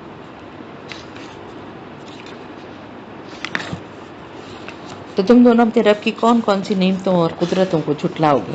ہم جلد ہی فارغ ہو جائیں گے تمہارے لیے اے دو بھاری ثقلان، بھاری قافلوں، یعنی جنوں انس کے قافلوں سے اللہ تعالیٰ مخاطب ہے کہ تم دونوں اپنے اعمال کے ساتھ ہمارے سامنے جواب دہ ہو گے. تو تمہارے بھاری اس لیے تمہارے ایک ایک عمل کا حساب، ایک ایک عمل کا تم نے بوجھ اٹھایا ہوا ہوگا، اور پھر اس کا ایک ایک عمل کا حساب دینا ہوگا. تو تم دونوں اپنے رب کی کون کون سی نعمتوں اور قدرتوں کا انکار کرو گے؟ یا معاشر الجن والانس ان استطعتم ان تنفذوا من اقطار السماوات والارض فانفذوا، اے لا تنفذون الا بسلطان، اے گروہ جن اور انس یعنی انسانوں اور جنوں کے گروہ سے اللہ تعالیٰ مخاطب ہے، اگر تم طاقت رکھتے ہو آسمانوں اور زمین کے کناروں سے نکل بھاگنے کی تو نکل بھاگو، لیکن تم نہیں نکلو گے مگر اللہ کی سنت کے ساتھ. اللہ کی جو حدود اللہ نے انسانوں اور جنات کے لیے جو مقرر کی ہیں، اس سے آگے جو ہے انسان کو استطاعت نہیں دیے، دونوں کو استطاعت نہیں دی کہ وہ اس حد کو پھلانگ سکیں. تو تم دونوں اپنے رب کی کون کون سی نعمتوں اور قدرتوں کا انکار کرو گے؟ تم پر پھینکے جائیں گے بھڑکتی ہوئی آگ کے شعلے اور دھواں، تو تم لوگ بدلہ نہیں لے سکو گے. تو تم دونوں اپنے رب کی کون کون سی نعمتوں اور قدرتوں کا انکار کرو گے؟ پھر جب آسمان پھٹ جائے گا اور ہو جائے گا گلابی تیل کی تلچھٹ جیسا، فَبِأَيِّ آلَاءِ رَبِّكُمَا تُكَذِّبَانِ، تو تم دونوں اپنے رب کی کون کون سی نعمتوں اور قدرتوں کا انکار کرو گے؟ تو اس روز پوچھنے کی ضرورت نہیں ہوگی نہ کسی جن سے نہ انسان سے اس کے گناہوں کے بارے میں. یعنی ویسے تو سوال جواب اور ایک ایک عمل کا حساب لیا جائے گا، لیکن در حقیقت تو کیا ہوگا کہ نامہ اعمال کی شکل میں سارے انسان کے جو اعمال ہیں وہ سب تو اللہ کے سامنے ہی ہوں گے. پھر انسان کا اپنا چہرہ، اس کے اعضاء جو ہیں وہ بھی اس کی ساری رپورٹ دیں گے اس کی. تم دونوں اپنے رب کی کون کون سی نعمتوں کا قدرتوں کا انکار کرو گے؟ یورف المجرمون بسیماہم فیؤخذوا بالنواصی والاقدام، اور پہچان لیے جائیں گے مجرم اپنے چہروں سے، پھر ان کو پکڑا جائے گا پیشانی کے بالوں سے اور پاؤں سے. تو مجرمین کے اس دن جو چہرے ہوں گے نا، وہ ان چہروں سے ہی اندازہ ہو رہا ہوگا ان کے جس طرح کے پریشان اور خوف زدہ اور اترے ہوئے چہرے ہوں گے. تو فرشتے پھر کیا کریں گے؟ ان کو پیشانی کے بالوں سے اور پیروں کی مدد سے، پاؤں کی مدد سے اٹھا اٹھا کے پکڑ پکڑ کے جہنم کی طرف اچھال اچھال کے پھینکیں گے. تو تم دونوں اپنے رب کی کون کون سی نعمتوں اور قدرتوں کا انکار کرو گے؟ اس وقت ان سے کہا جائے گا کہ یہ ہے وہ جہنم جسے مجرمین جھٹلایا کرتے تھے.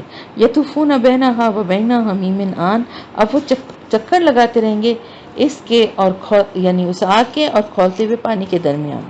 یعنی آگ کی تپش سے گھبرا کر پانی کی طرف لپکیں گے، اور جب کھولتے ہوئے پانی کا مزہ چکھیں گے تو پھر بھاگیں گے دوبارہ آگ کی طرف. تو تم دونوں اپنے رب کی کون کون سی نعمتوں اور قدرتوں کا انکار کرو گے؟ اب جنت والوں کی بات. وَلِمَنْ خَافَ مَقَامَ رَبِّهِ جَنَّتَانِ، تو جو کوئی اپنے رب کے حضور کھڑے ہونے سے ڈرتا رہا اس کے لیے 2 جنتیں ہیں. اب یہ کون وہ لوگ ہیں؟ وہ لوگ ہیں جو اب دنیا میں اس چیز کا خوف رکھتے ہیں کہ ہمیں اپنے رب کے سامنے حاضر ہونا ہے. تو ظاہر ہے جو یہ خوف دل میں رکھتا ہے وہ گناہوں سے بھی بچتا ہے، اور جو ساری زندگی گناہوں سے صرف یہی سوچ کے بچتا رہا کہ اللہ کے سامنے کھڑے ہونے سے کا خوف اس کے دل میں تھا، اللہ تعالیٰ فرما رہے ہیں کہ اس کے لیے 2 جنتیں ہیں. یعنی ایک تو اس کے نیک اعمال جو اس نے نیک اعمال کے ساتھ زندگی گزاری، اور دوسری جو اس نے اللہ کا خوف دل میں رکھا. فَبِأَيِّ آلَاءِ رَبِّكُمَا تُكَذِّبَانِ، تو تم دونوں اپنے رب کی کون کون سی نعمتوں اور قدرتوں کا انکار کرو گے؟ دونوں بہت سی شاخوں والی ہوں گی. فَبِأَيِّ آلَاءِ رَبِّكُمَا تُكَذِّبَانِ، تو تم دونوں اپنے رب کی کون کون سی نعمتوں اور قدرتوں کا انکار کرو گے؟ فیہما عینان تجریان، دونوں میں دو چشمے بہ رہے ہوں گے، یعنی ہر جنت میں ایک چشمہ رواں ہوگا۔ تو تم دونوں اپنے رب کی کون کون سی نعمتوں اور قدرتوں کا انکار کرو گے؟ فیہما من کل فاکہۃ زوجان، ان دونوں میں ہر قسم کے میوے ہوں گے جوڑوں کی شکل میں، یعنی ہر پھل کی دو قسمیں ہوں گی۔ تو تم دونوں اپنے رب کی کون کون سی نعمتوں اور قدرتوں کا انکار کرو گے؟ متکئین علی فروش بطائنها من استبرق وجن الجنتین دان، تو وہاں وہ تکیے لگائے بیٹھے ہوں گے ایسے بچھونوں پر جس کے استر جو ہیں وہ موٹے ریشم کے ہوں گے، یعنی جو جنت کے بچھونے ہیں ان کے جو اندر کے کپڑے آپ دیکھیں جو فرش بچھائے جاتے ہیں یا جو رضائی یا لحاف بنائے جاتے ہیں، تو ایک نیچے اس کے جو لگتا ہے وہ استر ہوتا ہے نا کپڑا، وہ موٹے ریشم کے ہوں گے۔ اور بیرونی غلاف کیا ہے ان کا ذکر نہیں ہے، تو وہ یعنی ان کے لیے جو کچھ ہوگا انتظام وہ ہمارے ذہن میں آ ہی نہیں سکتا اگر بتایا جائے، اس لیے اس کا ذکر نہیں کیا گیا۔ اور دونوں جنتوں کے پھل جھکے ہوئے ہوں گے، یعنی ہر ایک کی پہنچ میں ہوں گے۔ تو تم دونوں اپنے رب کی کون کون سی نعمتوں اور قدرتوں کا انکار کرو گے؟ فیہن قاصرات الطرف، ان میں ایسی عورتیں ہوں گی جن کی نگاہیں جھکی ہوئی ہوں گی۔ لم یطمثہن انس قبلہم ولا جان، اور ان کو چھوا نہیں ہوگا ان سے پہلے نہ کسی انسان نے اور نہ کسی جن نے۔ فبأي آلاء ربکما تکذبان، تو تم دونوں اپنے رب کی کون کون سی نعمتوں اور قدرتوں کا انکار کرو گے؟ وہ ایسی ہوں گی جیسے کہ لال اور مونگے ہوتے ہیں۔ تو تم دونوں اپنے رب کی کون کون سی نعمتوں اور قدرتوں کا انکار کرو گے؟ هل جزاء الاحسان الا الاحسان، کیا بھلائی کا بدلہ بھلائی کے سوا کچھ اور بھی ہو سکتا ہے؟ فبأي آلاء ربکما تکذبان، تو تم دونوں اپنے رب کی کون کون سی نعمتوں اور قدرتوں کا انکار کرو گے؟ اور ان سے پرے دو جنتیں اور بھی ہیں، یعنی جن جنتوں کا یہ ذکر ہو رہا ہے اس کے علاوہ بھی جنتیں ہیں اللہ تعالیٰ کے پاس۔ تو تم دونوں اپنے رب کی کون کون سی نعمتوں اور قدرتوں کا انکار کرو گے؟ دونوں گہرے سبز رنگ کی ہوں گی، یعنی دونوں جنتوں کا رنگ گہرا سیاہی مائل سبز ہوگا، یعنی بہت گھنی اور سرسبز و شاداب۔ فبأي آلاء ربکما تکذبان، تو تم دونوں اپنے رب کی کون کون سی نعمتوں اور قدرتوں کا انکار کرو گے؟ فیہما عینان نضاختان، ان میں دو چشمے ہوں گے ابلتے ہوئے۔ فبأي آلاء ربکما تکذبان، تو تم دونوں اپنے رب کی کون کون سی نعمتوں اور قدرتوں کا انکار کرو گے؟ ان دونوں میں میوے کھجور اور انار ہوں گے۔ اور فبأي آلاء ربکما تکذبان، تو تم دونوں اپنے رب کی کون کون سی نعمتوں اور قدرتوں کا انکار کرو گے؟ فیہن خیرات حسان، ان میں ہوں گی نہایت نیک سیرت اور خوبصورت عورتیں۔ بس تم دونوں اپنے رب کی کون کون سی نعمتوں اور قدرتوں کا انکار کرو گے؟ حور مقصورات فی الخیام، یعنی حوریں جو کہ ٹھہری ہوئی ہوں گی خیموں میں، یعنی ان کا قیام کہاں ہوگا؟ خیموں میں، خیمے لگے ہوں گے اس میں وہ ٹھہری ہوئی ہوں گی وہ حوریں۔ فبأي آلاء ربکما تکذبان، تو تم دونوں اپنے رب کی کون کون سی نعمتوں اور قدرتوں کا انکار کرو گے؟ لم یطمثہن انس قبلہم ولا جان، اور نہیں چھوا ہوگا ان سے پہلے انہیں نہ کسی انسان نے اور نہ کسی جن نے۔ فبأي آلاء ربکما تکذبان، تو تم دونوں اپنے رب کی کون کون سی نعمتوں اور قدرتوں کا انکار کرو گے؟ متکئین علی رفرف خضر وعبقری حسان، وہ تکیہ لگائے بیٹھے ہوں گے سبز مسندوں پر اور بہت نفیس بچھونوں پر۔ تو تم دونوں اپنے رب کی کون کون سی نعمتوں اور قدرتوں کا انکار کرو گے؟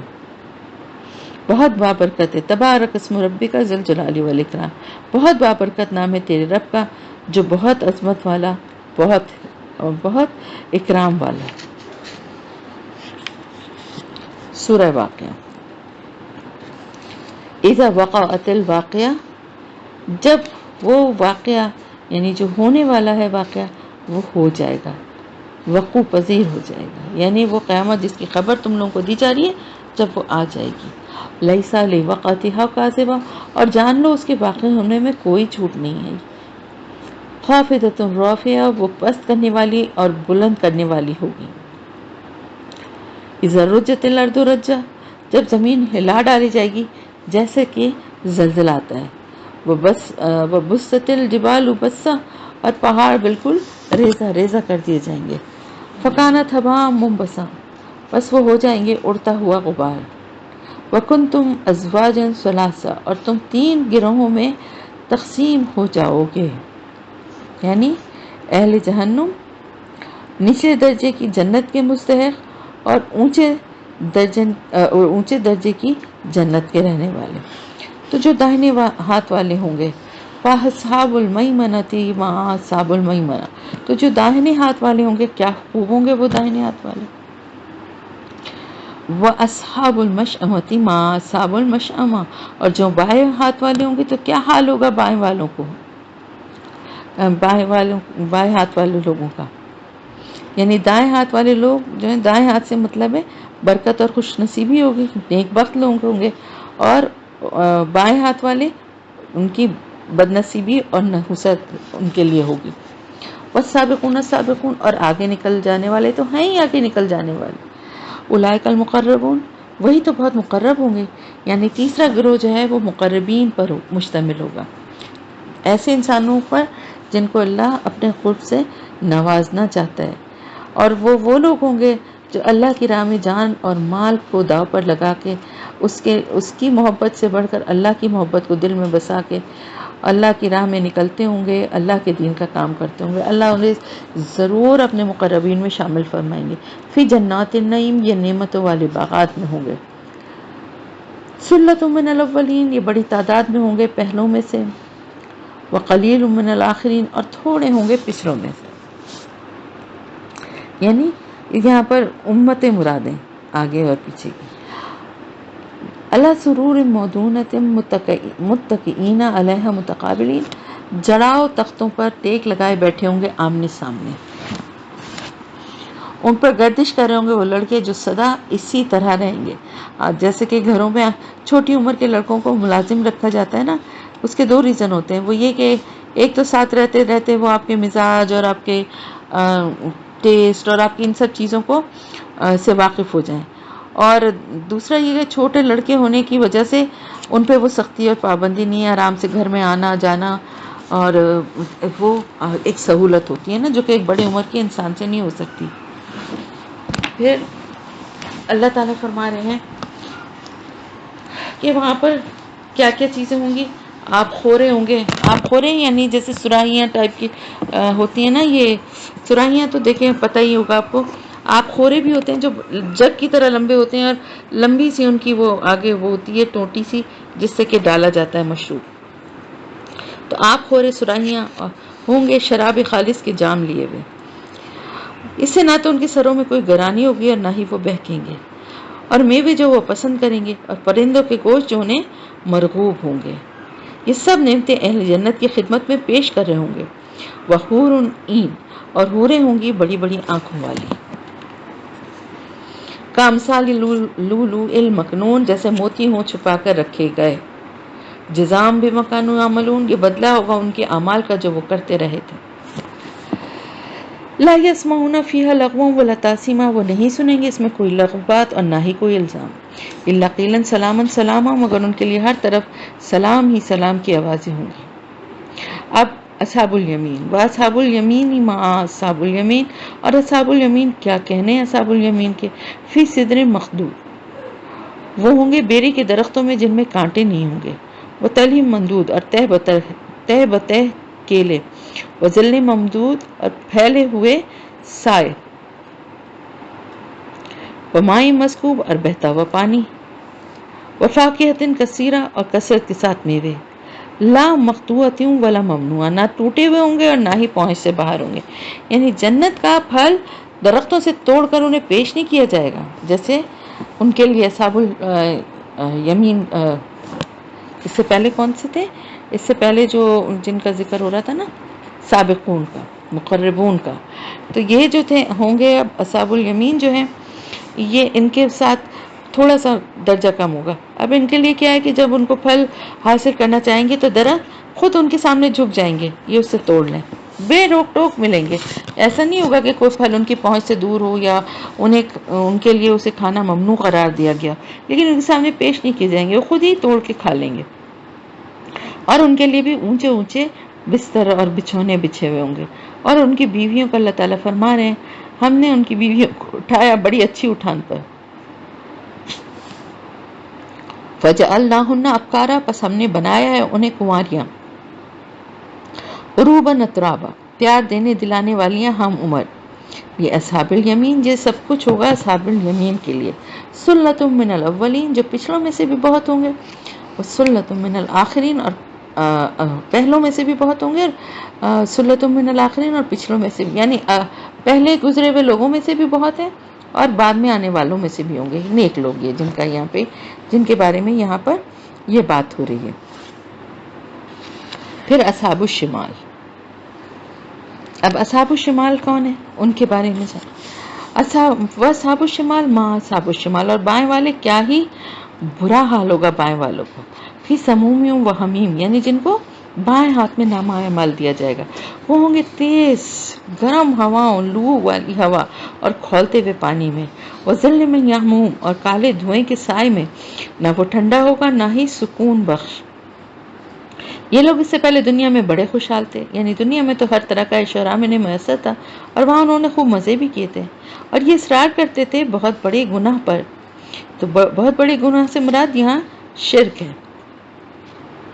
وَكَانُوا يَقُولُونَ أَإِذَا مِتْنَا وَكُنَّا تُرَابًا وَعِظَامًا أَإِنَّا لَمَبْعُوثُونَ، اور وہ کہا کرتے تھے کہ کیا جب ہم مر جائیں گے اور ہو جائیں گے مٹی اور ہڈیاں تو کیا ہمیں پھر سے اٹھا کے کھڑا کیا جائے گا؟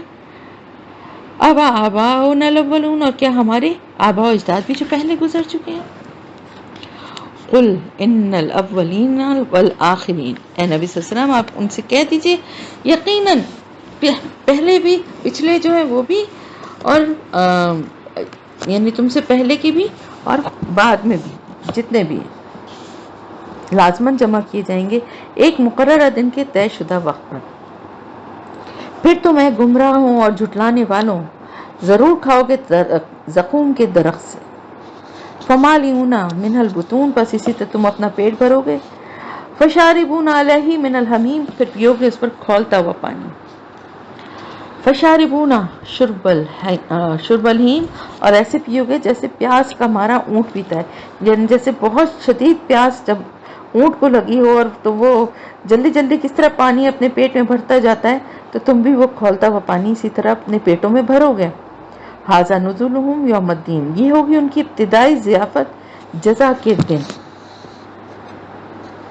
نحن خلقناکم فلولا تصدقون، ہم نے تمہیں پیدا کیا ہے تو تم لوگ تصدیق کیوں نہیں کرتے؟ یعنی جب تم یہ اس بات کو مانتے ہو کہ تم سب کو اللہ نے پیدا کیا تو پھر اس میں شک و شبہ والی بات کیا ہے؟ تمہیں یقین کیوں نہیں آتا کہ وہ تمہیں دوبارہ بھی پیدا کر سکتا ہے؟ کیا تم نے کبھی غور کیا اس پر جو تم ٹپکا دیتے ہو؟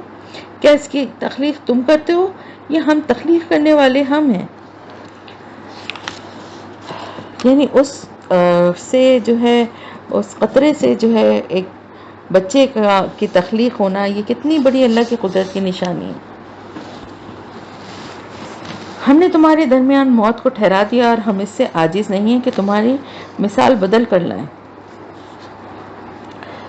وَنُنشِئَكُمْ فِي مَا لَا تَعْلَمُونَ، اور تمہیں ایسی تخلیق میں اٹھائیں جسے تم نہیں جانتے، یعنی ایسے عالم میں تمہیں اٹھا کھڑا کریں جس کی کیفیت سے تم آج واقف نہیں ہو، یعنی عالم آخرت۔ وَلَقَدْ عَلِمْتُمُ النَّشَأَةَ الْأُولَىٰ، اور تم اپنی پہلی زندگی کے بارے میں تو جانتے ہی ہو، یعنی اپنی جو دنیاوی تخلیق اور اس سے متعلق تمام مراحل یہ تو تم جانتے ہی ہو نا۔ فلولا تذکرون، تو پھر سمجھتے کیوں نہیں ہو؟ یعنی یہ سب کچھ جانتے ہو، کس طرح سے ایک انسان کی تخلیق ہوتی ہے، پھر اس کی پیدائش ہوتی ہے، یہ سب کچھ دیکھتے ہو، جانتے ہو، تو پھر بھی کس طرح سے تم اپنی اصلاح نہیں کرتے اور نصیحت حاصل نہیں کرتے؟ کیا تم نے کبھی غور کیا کہ یہ بیج جو تم بوتے ہو، تم لوگ تو بیج کو مٹی میں دبا کر آ جاتے ہو، اس کے بعد تمہیں کیا پتا کہ بیج کس مرحلے سے گزرتا ہے، کس طرح سے وہ ایک پودا بنتا ہے، کس طرح سے اس سے پودا پھوٹ کے زمین سے باہر نکلتا ہے۔ کیا تم اسے اگاتے ہو یا ہم اگانے والے ہیں؟ لا نشاء لجعلناہ حطاما، اور اگر ہم چاہیں تو اسے چورا چورا کر دیں، اگر ہم چاہیں تو کسی آسمانی آفت سے یا طوفان سے تمہاری آنکھوں کے سامنے تمہاری لہلاتی فصلوں کو برباد کر کے رکھ دیں، پھر تم بیٹھے رہو باتیں بناتے ہوئے۔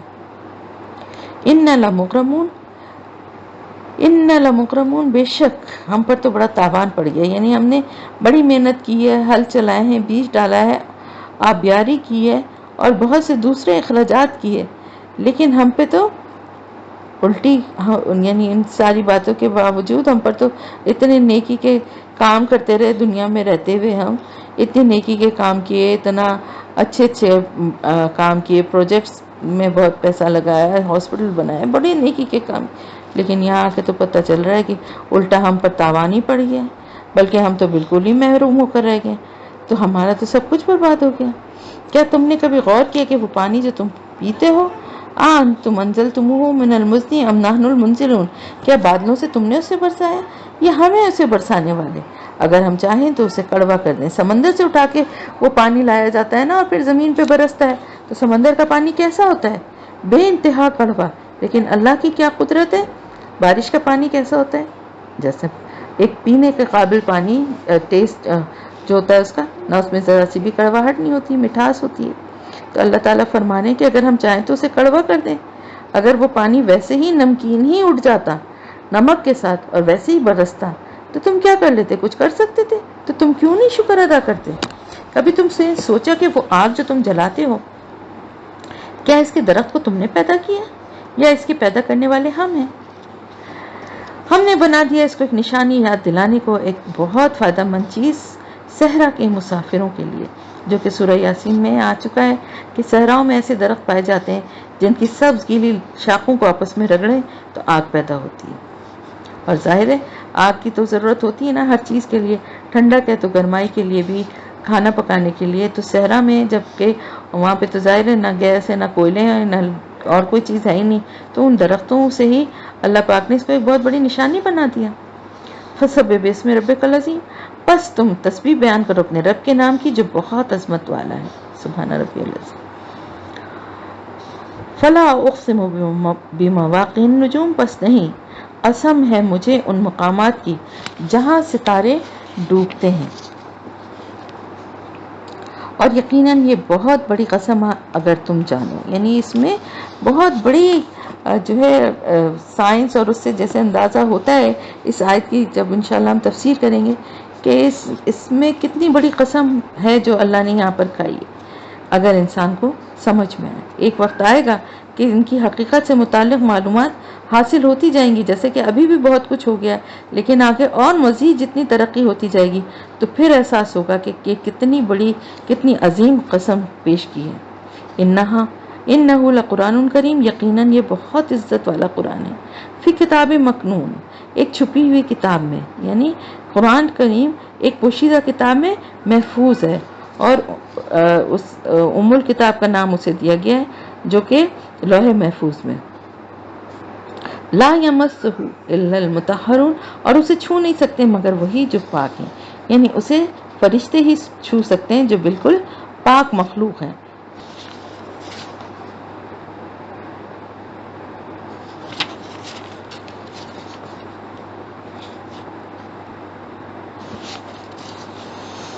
تنزیل من رب العالمین، اس کا اتارا جانا ہے رب العالمین کی طرف سے، رب العالمین کی طرف سے یہ اس کا نزول ہے۔ افبہذا الحدیث انتم مدہنون، تو کیا تم لوگ اب اس کتاب کے بارے میں سستی دکھا رہے ہو، اس کو سمجھنے میں کاہلی اور سستی کا مظاہرہ کر رہے ہو؟ کتنی عظیم یہ نعمت اللہ نے تمہارے اوپر یہ نازل کی ہے، اور تم اس کو پس پوچھ ڈالنے کا تم نے فیصلہ کر لیا، اور تم نے اپنا نصیب یہ ٹھہرا لیا کہ تم اس کو جھٹلا رہے ہو۔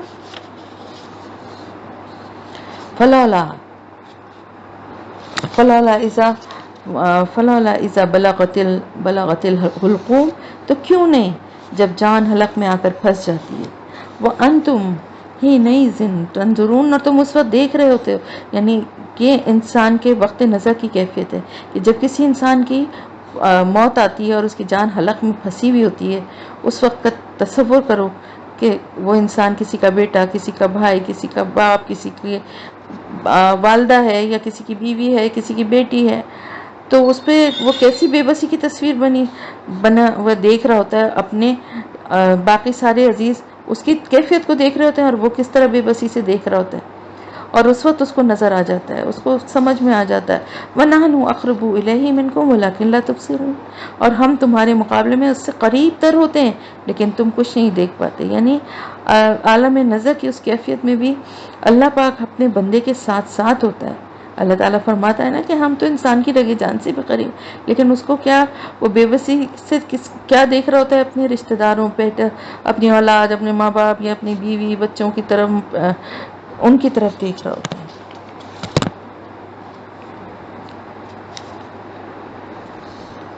فلولا ان کنتم، اللہ تعالیٰ فرما رہے ہیں فلولا ان کنتم غیر مدینین ترجعونہا ان کنتم صادقین، تو اگر تم کسی کے اختیار میں نہیں ہو تو اس کو لوٹا کیوں نہیں لیتے اگر تم سچے ہو؟ یعنی اگر تم سمجھتے ہو کہ اللہ نے بنایا ہے اور نہ یہ موت اللہ کی طرف سے آ رہی ہے، سب کچھ تمہارے اختیار میں، تو اس موت کو پلٹا دو نا، مت مارو۔ فَأَمَّا إِنْ كَانَ مِنَ الْمُقَرَّبِينَ، پھر اگر وہ مقربین میں سے تھا، یعنی اگر وہ مرنے والا سابقون میں سے تھا تو اس کے لیے راحت اور سرور اور نعمتوں والی جنت ہے، اور اگر وہ اصحاب الیمین میں سے تھا، یعنی سابقون میں سے تو نہیں تھا لیکن نیک تھا اور دین کے کاموں میں، دین کی خدمت میں اپنی استطاعت کے مطابق کوشش کرتا رہتا تھا، فسلام لک من اصحاب الیمین، تو سلامتی پہنچے آپ کو اصحاب الیمین کی طرف سے۔ یعنی اے نبی صلی اللہ علیہ وسلم، آپ اطمینان رکھیں کہ آپ کی امت کے اصحاب الیمین بھی عیش میں ہوں گے اور جنت کی نعمتوں سے لطف اندوز ہوں گے۔ وَأَمَّا إِنْ كَانَ مِنَ الْمُكَذِّبِينَ الضَّالِينَ، اور اگر وہ تھا جھٹلانے والوں اور گمراہوں میں سے، استغفر اللہ، فَنُزُولٌ مِّنْ حَمِيمٍ، تو اس کے لیے مہمانی ہے کھولتے پانی سے، وَتَصْلِيَةُ جَحِيمٍ، اور جہنم میں جلنا ہے۔ یعنی ان کی ابتدائی تواضع کھولتے پانی سے ہوگی، پھر اس کے بعد ان کو جہنم کے اصل عذاب میں جھونک دیا جائے گا۔ ان ھذا لہو حق الیقین، یقیناً یہ سب کچھ قطعی حق ہے۔ فسبح باسم ربک العظیم، بس آپ تسبیح کیجئے اپنے رب کے نام کی جو کہ بہت عظمت والا ہے۔ سورہ حدید۔ سبح، بسم اللہ الرحمن الرحیم، سبح للہ ما فی السماوات والارض، تسبیح کرتی ہے، پاکی بیان کرتی ہے اللہ کی ہر وہ شے جو آسمانوں میں ہے اور زمین میں ہے، ہر شے اللہ کو سجدہ بھی کرتی ہے اور اللہ کی تسبیح بھی بیان کرتی ہے۔ وَهُوَ الْعَزِيزُ الْحَكِيمُ، اور وہ بہت زبردست ہے اور بہت حکمت والا ہے۔ لَهُ مُلْكُ السَّمَاوَاتِ وَالْأَرْضِ، اور اسی کے لیے آسمانوں اور زمین کی بادشاہی۔ یحیی وَیمییتُ وَهُوَ عَلَى كُلِّ شَیْءٍ قدیر، وہی زندہ رکھتا ہے، وہی مارتا ہے اور وہی ہر چیز پر قادر ہے۔ هو الاول هو الاخر هو الظاہر هو الباطن، وہی اول ہے، وہی آخر ہے، وہی ظاہر ہے، وہی باطن ہے۔ وهو بكل شيء علیم، اور وہ ہر چیز کا علم رکھتا ہے۔ هو الذی خلق السماوات والارض فی ستۃ ایام ثم استوى علی العرش، وہی ہے جس نے پیدا کیا آسمان اور زمین کو 6 دن، آسمانوں اور زمین کو 6 دنوں میں، پھر وہ عرش پر متمکن ہوا۔ یعلم ما یلج فی الارض وما یخرج منها وما ینزل من السماء وما یعرج فیها، وہ جانتا ہے جو کچھ داخل ہوتا ہے زمین میں اور جو کچھ نکلتا ہے اس میں سے، اور جو کچھ اترتا ہے آسمان سے اور جو کچھ چڑھتا ہے اس میں۔ اور تم جہاں کہیں بھی ہوتے ہو وہ تمہارے ساتھ ہوتا ہے، اور جو کچھ تم کر رہے ہو اللہ اسے دیکھ رہا ہے۔ یعنی جو بھی اچھے یا برے اعمال تم کرتے ہو اللہ بذات خود ان کا چشمدید گواہ ہے۔ لَهُ مُلْكُ السَّمَاوَاتِ وَالْأَرْضِ، آسمانوں اور زمین کی بادشاہی اسی کی ہے۔ وَإِلَى اللَّهِ تُرْجَعُ الْأُمُورُ، اور تمام معاملات اسی کی طرف لوٹا دیے جائیں گے۔ وہ نکالتا ہے رات کو دن میں سے اور نکالتا ہے دن کو رات میں سے، اور وہ جانتا ہے اس کو بھی جو سینوں کے اندر ہے۔ ایمان لاؤ اللہ پر، اس کے رسول پر، اور خرچ کرو ان سب میں سے جن میں اس نے تمہیں خلافت عطا کی ہے۔ یعنی خلافت کا مطلب یہ کہ اختیار، تو سب سے زیادہ اختیار اپنے جسم پر ہے، پھر مال پر ہے، اولاد پر ہے، اسی طرح بے شمار جو نعمتیں ہیں ان پر ہے۔ تو انسان اپنی جسمانی صلاحیتیں، اپنے جو مال و اسباب، اپنی اولاد اور اپنے علم، ہر چیز کو اللہ کی رضا کے لیے، اس کے راستے میں خرچ کرنے کے لیے ہر وقت تیار رہنا چاہیے انسان کو۔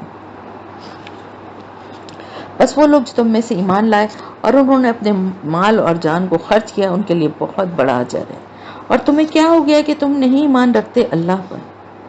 والرسول یدعوکم لتؤمنوا بربکم، جبکہ رسول محمد صلی اللہ علیہ وسلم تمہیں دعوت دے رہے ہیں کہ تم ایمان رکھو اپنے رب پر. وقد اخذ میثاقکم، اور دیکھو وہ تم سے عہد بھی لے چکے ہیں. یعنی اگر تم ایمان کے دعوے دار ہو تو غور کرو کہ تم نے اپنے رب کے ساتھ کتنے عہد کیے ہوئے ہیں. ایک تو وہ جو عہد الست ہے، پھر اس کے بعد جو آپ صلی اللہ علیہ وسلم کو رسول، اللہ کا رسول ماننے کے بعد عہد اطاعت جو کیا تھا، پھر وہ عہد جو جس میں کہ اللہ نے جس کے بدلے میں اہل ایمان سے ان کی جانیں اور مال خرید لی، یہ بھی ایک عہد ہے نا، اور بدلے میں ان سے جنت کا وعدہ ہے. ان کنتم مومنین، اگر تم حقیقی مومن ہو. وہی تو ہے جو اپنے بندے صلی اللہ علیہ وسلم محمد مصطفیٰ صلی اللہ علیہ وسلم پر یہ آیات بینات نازل کر رہا ہے تاکہ نکالے تمہیں اندھیروں سے روشنی کی طرف، اور یقیناً اللہ تمہارے حق میں بہت رؤوف و رحیم ہے. اور تمہیں کیا ہو گیا، تم خرچ نہیں کرتے اللہ کی راہ میں، جبکہ اللہ ہی کے لیے آسمانوں اور زمین کی وراثت.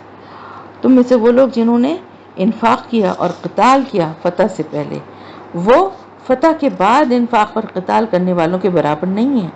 یعنی اس وقت تک تو کوئی دین کو اتنا عروج حاصل نہیں تھا، کوئی اتنا اس وقت تک جو ہے سختیاں زیادہ تھیں، تکلیفیں تھیں، جان کا خوف تھا. اس وقت جن لوگوں نے اپنی جان اور اپنے مال کی قربانی اللہ کی راہ میں کی دی ہے اور اس سے ہچکچائے نہیں ہے، وہ بعد والوں کے برابر تو نہیں ہو سکتا نا، ان کا درجہ برابر نہیں ہو سکتا. اولئک اعظم درجۃ من الذین انفقوا من بعد وقاتلوا، ان لوگوں کا درجہ بہت بلند ہے ان کے مقابلے میں جنہوں نے انفاق اور قتال کیا فتح کے بعد. وکلا وعد اللہ الحسنی واللہ بما تعملون خبیر، اگرچہ ان سب سے اللہ نے بہت اچھا وعدہ فرمایا ہے اور جو کچھ تم کر رہے ہو اللہ اس سے باخبر ہے. یعنی بعد میں بھی جو اللہ کے لیے جو انفاق جو کر رہے ہیں اور جنہوں نے کیا اور قتال کیا، ان کے لیے بھی بہت اچھا اللہ کا وعدہ ہے. لیکن یہ کہ وہ درجے میں اور ان کے یعنی اجر میں جو سابقون اور اولون ہیں ان کے برابر نہیں ہو سکتے. پھر اللہ تعالیٰ فرما رہا ہے کون ہے جو اللہ کو قرض دے، قرض حسنہ فَيُضَاعِفَهُ لَهُ وَلَهُ أَجْرٌ کریم، کہ وہ اس کے لیے اسے بڑھاتا رہے اور اس کے لیے بڑا باعزت اجر ہے. یعنی اللہ سے بڑھ کر اور کون بہتر اجر دے سکتا ہے؟ ایسا منافع کہاں سے مل سکتا ہے؟ کہیں سے نہیں. تو اس لیے ایمان والوں تم آگے بڑھو اور اپنے رب کی پکار پر لبیک ہو اور اپنا مال اور وقت قربان کر دو اس کی رضا کے لیے، اور اپنی صلاحیتیں بھی اور اپنی جان کو بھی کھپا دو اس کی راہ میں. جس دن تم لوگ دیکھو گے، جس دن تم دیکھو مومن مردوں اور مومن عورتوں کو کہ ان کا نور دوڑتا ہوا ہوگا ان کے سامنے اور ان کی داہنی طرف، یہ ایمان کا نور ہوگا جو داہنی طرف ان کے اعمال صالح کی روشنی ہوگی اور ان کے سامنے ان کے ایمان کا نور ہوگا. بشراکم الیوم جنات تجری من تحتها الانہار خالدین فیہا، ان سے کہا جائے گا آج تمہارے لیے بشارت ہے، خوشخبری ہے ان جنتوں کی، ان باغات کی جن کے نیچے نہریں بہ رہی ہیں، تم رہو گے اس میں ہمیشہ ہمیشہ. ذالک هو الفوز العظیم، یقیناً یہی بہت بڑی کامیابی ہے. یوم یقول المنافقون والمنافقات للذین آمنوا انظرونا نقتبس من نورکم، جس دن کہیں گے منافق مرد اور منافق عورتیں ایمان والوں سے کہ ذرا ہمارا انتظار کرو کہ ہم بھی تمہاری روشنی سے فائدہ اٹھا لیں. تو اس دن دیکھیں جو پلسرات کی طرف جب جائیں گے تو ہر طرف گھٹا ٹوپ اندھیرا ہوگا. دنیا میں اس تاریکی اور اس اندھیرے کا انسان تصور ہی نہیں کر سکتا، کیونکہ کتنی بھی تاریکی ہو تو آسمان پہ ستارے اور چاند اور ستارے یا کہیں نہ کہیں پہ کچھ نہ کچھ لائٹ، کہیں آپ کے ایریا میں لائٹ گئی ہے تو کہیں سے کچھ تھوڑی سی روشنی دور کے ایریا سے یا کہیں سے کچھ نہ کچھ آپ کو روشنی کسی کے گھر میں جلنے والی. تو بالکل وہ والی تاریکی جو ہے نا اس کا تصور دنیا میں رہتے ہوئے نہیں کیا جا سکتا. اتنی شدید وہ تاریکی ہوگی کہ جس میں ایک کرن بھی روشنی کی نہیں ہوگی. اس میں پھر روشنی صرف اور صرف کن کے پاس ہوگی؟ مومن مردوں اور مومن عورتوں کے پاس. ان کے جو ایمان لانے کے بعد جو انہوں نے نیک عمل کیے ہوئے ہوں گے وہ ان کی داہنی جانب سے سیدھی طرف سے وہ روشنی ان کے اوپر پڑ رہی ہوگی اور سامنے ان کے نور ہوگا ایمان کا. وہ ان کو راستہ دکھاتا جائے گا۔ اب یہ حال جب وہ دیکھیں گے منافق مرد اور منافق عورتیں، تو وہ ایمان والوں سے کہیں گے کہ ہمارا انتظار کرو ذرا، ہم تمہارے پیچھے پیچھے ہم بھی تھوڑا راستہ دیکھ لیں، ہمیں بھی راستہ مل جائے۔ تو ان سے کیا کہا جائے گا؟ قیل ارجعوا وراءکم فالتمسوا نورا، ان سے کہا جائے گا پیچھے کی طرف لوٹ جاؤ اور تلاش کرو اپنے نور کو۔ انہیں بتایا جائے گا کہ پیچھے لوٹ جاؤ، پیچھے کہاں؟ واپس اس دنیا میں، کیونکہ یہ نور تو یہاں سے نہیں ملتا۔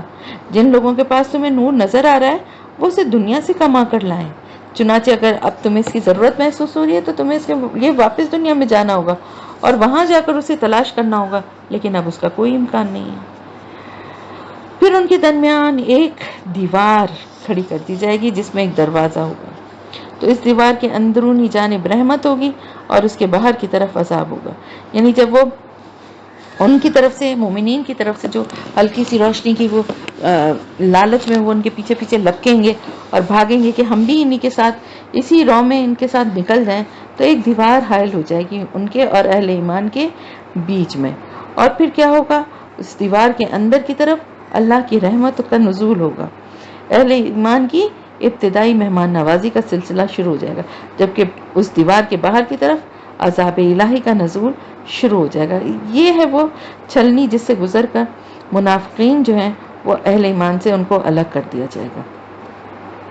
اب منافقت کے بارے میں بتایا جا رہا ہے۔ وہ منافق انہیں پکار کے کہیں گے کہ ہم تمہارے ساتھ نہیں تھے، یعنی وہ انہیں آوازیں دیں گے کہ ہمیں اپنے ساتھ ہمیں بھی بلا لو، ہمیں بھی اپنے نور کا حصہ میں حصے دار بنا لو، کیا ہم بھی تو تمہارے ساتھ رہتے تھے، نیکی کے کاموں میں ہم بھی تمہارے ساتھ بڑھ چڑھ کے حصہ لیتے تھے، مسجد نبوی میں نمازیں تمہارے ساتھ پڑھا کرتے تھے، عید کی نمازیں، جمعے کی نمازیں، ہم تو تمہارے ساتھ ساتھ ہوتے تھے، تمہارے ساتھ فلاں فلاں ہم نے جو جنگیں ہوئی ہیں، جو مہم بھیجی گئیں ان میں بھی ہم نے حصہ لیا، تو پھر آج تمہارے اور ہمارے درمیان اتنا فرق، اتنا ڈفرنس کیوں ہے؟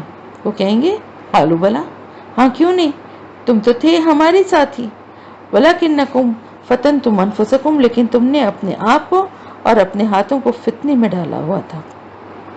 یعنی اللہ تعالیٰ اس دن اس فتنے اس آزمائش کے ذریعے، فتنہ آزمائش کو کہتے ہیں نا، اس کے ذریعے سے اللہ کھرا اور کھوٹا کون ہے وہ ان کو خود بھی سمجھ میں آ جائے گا۔ وتربصتم، اور تم شک کی کیفیت میں مبتلا ہو گئے تھے، یعنی تمہاری ایسا تھا کہ تم کبھی ایمان کی طرف آنے لگتے تھے لیکن پھر ڈاواڈول ہو کر رک بھی جاتے تھے، اور تم یعنی فیصلہ نہیں کر پا رہے تھے کہ آگے بڑھوں تو جان اور مال کو شدید خطرے ہیں، اور اگر رکتا ہوں تو پھر یہ لوگوں کو پتہ چل جائے گا کہ یہ اس کے دل میں ایمان جو ہے وہ کمزور ہے، اور پھر مجھ سے سوال جواب ہوں گے۔ تو کیا کرتے تھے؟ رک جاتے تھے، انتظار کرنے لگتے تھے کہ ادھر ادھر ہو جاؤں میں ذرا، تاکہ یہ وقت گزر جائے، پھر جب خطرہ ٹل جائے گا تو آگے بڑھ جاؤں گا، ورنہ پیچھے مڑ جاؤں گا۔ تو اس دن بھی کیا ہوگا؟ یہی والی کیفیت ان کی ہوگی، اور تم لوگ شکوک و شبہات میں پڑ گئے تھے۔ یعنی پھر اس کے بعد نیکسٹ اسٹیج کیا تھا؟ پہلے تو سنتے تھے اور ایمان کے معاملے میں یہ ڈاواڈول ہوتے تھے، لیکن پھر اس کے بعد ان کی منافقت جو ہے وہ اور بڑھی، اور پھر کیا ہوا؟ پہلے اللہ کے مقابلے میں مال اور اولاد کی محبت نے فتنے میں ڈالا، پھر ایک ایسا مرحلہ بھی آیا کہ جب بچہ کچھ ایمان جو تھا اس میں بھی شکوک و شبہات پیدا ہونا شروع ہو گئے کہ پتہ نہیں سچی بات کیا ہے، واقعی قیامت آئے گی بھی کہ نہیں، پتہ نہیں مر کر زندہ ہونے کی یہ باتیں سچی بھی ہیں، ایسی کہانیاں تو نہیں ہیں، یہ دنیا تو بہرحال ایک حقیقت ہے، اس میں سب موجود ہیں، لیکن آخرت کا کیا اعتبار؟ یہاں کا عیش اور یہاں کے مزے تو ابھی مل رہے ہیں نا، ان آرام و سائش، اس ساری آرام و سائش کو آخرت کے وعدے پر قربان کر دوں، پتہ نہیں اس کا اجر ملے گا بھی کہ نہیں۔ پھر اس سے بھی بڑھ کر اللہ تعالیٰ نے بتایا کہ پھر کیا؟ ان کی خواہشات نے ان کو وغرتکم الامانی، اور تمہیں دھوکے میں ڈال دیا تمہاری خواہشات نے۔ ان خواہشات کی ایک صورت یہ بھی ہے کہ اللہ بڑا غفور الرحیم ہے، وہ بڑے بڑے گناہوں کو بخش دے گا، ہم جو بھی ہیں جیسے بھی ہیں اللہ تعالیٰ کے محبوب صلی اللہ علیہ وسلم کی امت میں سے ہیں، تو اللہ ہمیں تو بخش ہی دے گا۔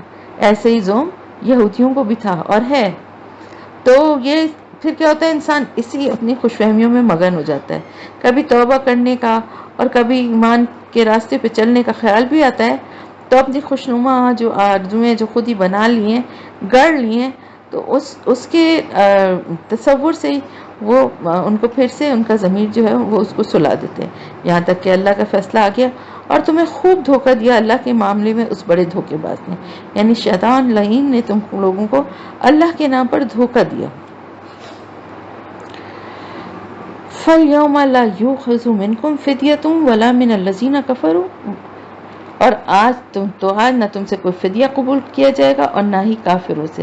تو ان الفاظ میں بالکل کلیئرلی بتا دیا گیا ہے کہ دنیا میں تمہارا شمار یعنی منافقین کا شمار بے شک مسلمانوں میں ہوتا رہا ہو، کیونکہ بظاہر تو مسلمان اپنے کو شو کر رہے ہوتے تھے نا، لیکن تمہارا حشر یہاں پر کافروں کے ساتھ ہوگا۔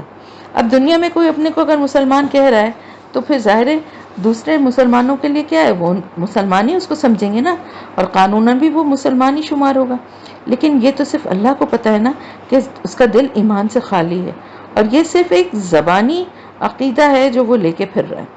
تو جب دل میں ایمان ہی نہیں تو اس کے اعمال بھی ریاکاری اور دکھاوے پر مبنی ہیں، چنانچہ ایسے لوگوں کو ان کے نیک اعمال کا بھی بالکل کوئی اجر نہیں ملے گا، اور یہ میدان حشر میں نور سے محروم ہوں گے، اور ان کا حشر کافروں کے ساتھ ہوگا۔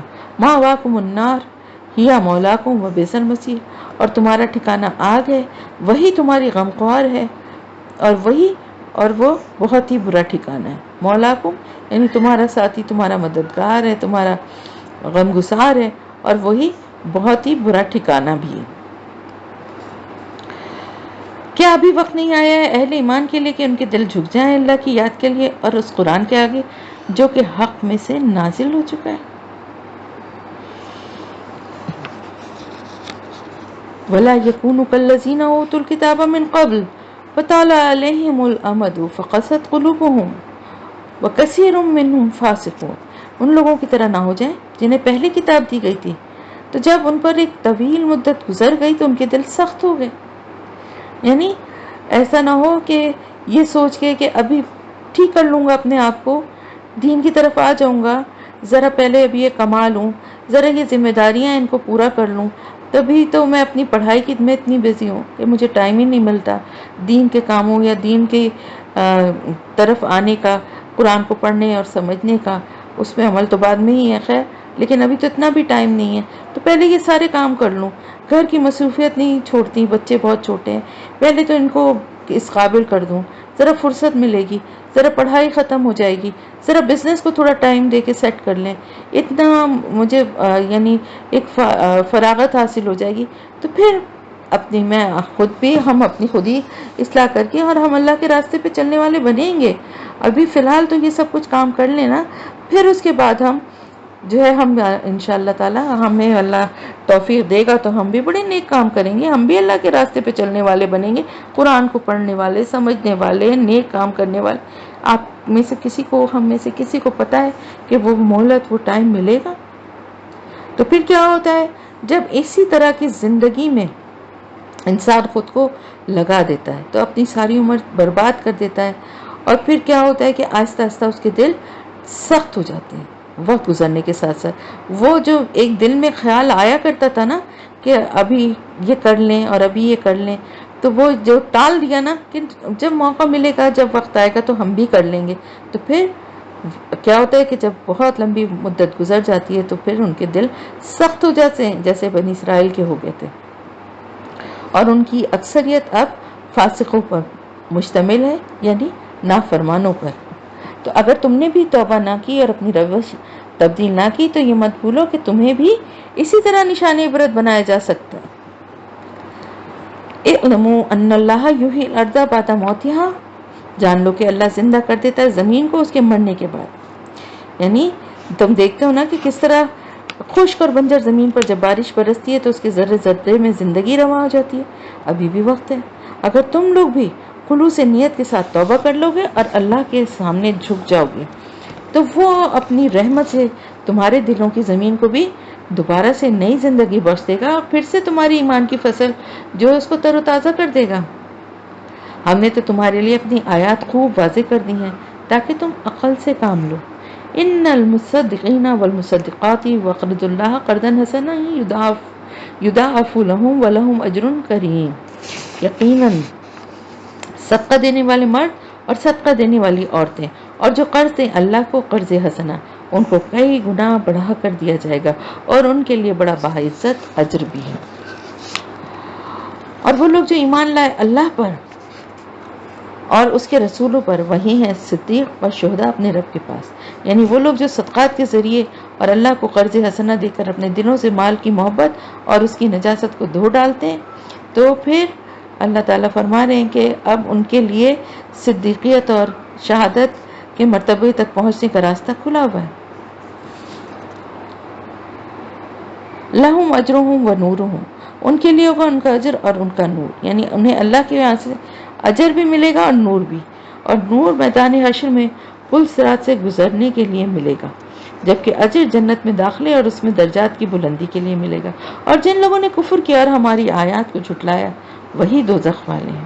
خوب جان لو کہ یہ دنیا کی زندگی اس کے سوا کچھ نہیں کہ ایک کھیل اور دل لگی کا سامان ہے، اور ظاہری جو تمہیں رونق یا جو تمہیں اس کی شوشہ نظر آ رہی ہے اور ایک دوسرے پر فخر جتانا اور مال و اولاد میں ایک دوسرے سے آگے بڑھ جانے کی کوشش کرنا، یہ سب کیا ہے؟ یہ دنیا کی زینتیں ہیں جس میں کہ دل کو لگا لیا ہے اور انہی چیزوں کو اپنی زندگی کا مقصد بنا لیا ہے۔ انسانی زندگی کی مثال ایسی ہے جیسے بارش برستی ہے تو اس سے پیدا ہونے والا جو نباتات ہیں یا جو سبزہ ہے کسانوں کو بہت اچھا لگتا ہے، پھر وہ کھیتی اپنی پوری قوت پر آتی ہے، پھر تم دیکھتے ہو کہ وہ زرد ہو جاتی ہے، ثم یکون حطاما، پھر وہ کٹ کر چورا چورا ہو جاتی ہے۔ یعنی جس طرح تمہاری اصل زندگی کیا ہے؟ آخرت کی زندگی ہے، اور وہاں کی نعمتیں اور جو صحبتیں ہیں وہ بھی دائمی اور ابدی ہیں۔ تو یہاں کی زندگی کی حیثیت کیا ہے کہ بچہ پیدا ہوتا ہے، خوشیاں منائی جاتی ہیں، پھر وہ جوان ہوتا ہے، اپنی قوت کو پہنچتا ہے، پھر عمر ڈھلتی ہے، بالوں میں سفیدی آ جاتی ہے، بڑھاپا آ جاتا ہے، پھر موت آنے پر اسے زمین میں دبا دیا جاتا ہے جہاں وہ مٹی میں مل کر مٹی ہو جاتا ہے۔ تو عقل اور سمجھ کا تمہاری تقاضا کیا ہے کہ تم اپنی آخرت کی فکر کرو، اور آخرت میں بہت سخت عذاب ہے یا پھر اللہ کی طرف سے مغفرت اور اس کی رضا، یہ دونوں چیزیں اللہ کے اوپر جو ایمان رکھنے والے مومنین جو ہیں، اللہ کے احکامات پہ عمل کرنے والے، اللہ کے خوف سے گناہوں سے بچنے والے نیک متقی لوگ جو ہیں، اللہ تعالیٰ کے پاس ان کے لیے کیا ہے؟ مغفرت اور اس کی رضا ہے۔ اور وہ لوگ جو اللہ کی آیات کا انکار کرتے ہیں اور اس پر عمل نہیں تو دور کی باتیں پہلے ان آیات کا ہی انکار کرتے ہیں اور اس کو جھٹلاتے ہیں، تو ان کے لیے آخرت میں بہت سخت عذاب ہے۔ وَمَا الْحَيَاةُ الدُّنْيَا إِلَّا مَتَاعُ الْغُرُورِ، اور دنیا کی زندگی تو سوائے دھوکے کے سامان کے اور کچھ بھی نہیں ہے۔ سابقوا الی مغفرۃ من ربکم وجنۃ عرضها کارض السماء والارض، ایک دوسرے سے آگے بڑھنے کی، سبقت لے جانے کی کوشش کرو اپنے رب کی مغفرت حاصل کرنے کے لیے اور اس جنت کی طرف جس کی وسعت آسمان اور زمین جیسی، یعنی آسمانوں اور زمینوں جیسی ہے، اس سے بھی زیادہ بڑھ کر ہے۔ اعدت للذین آمنوا باللہ ورسولہ، اور وہ تیار کی گئی ان لوگوں کے لیے جو ایمان لائے اللہ پر اور اس کے رسولوں پر۔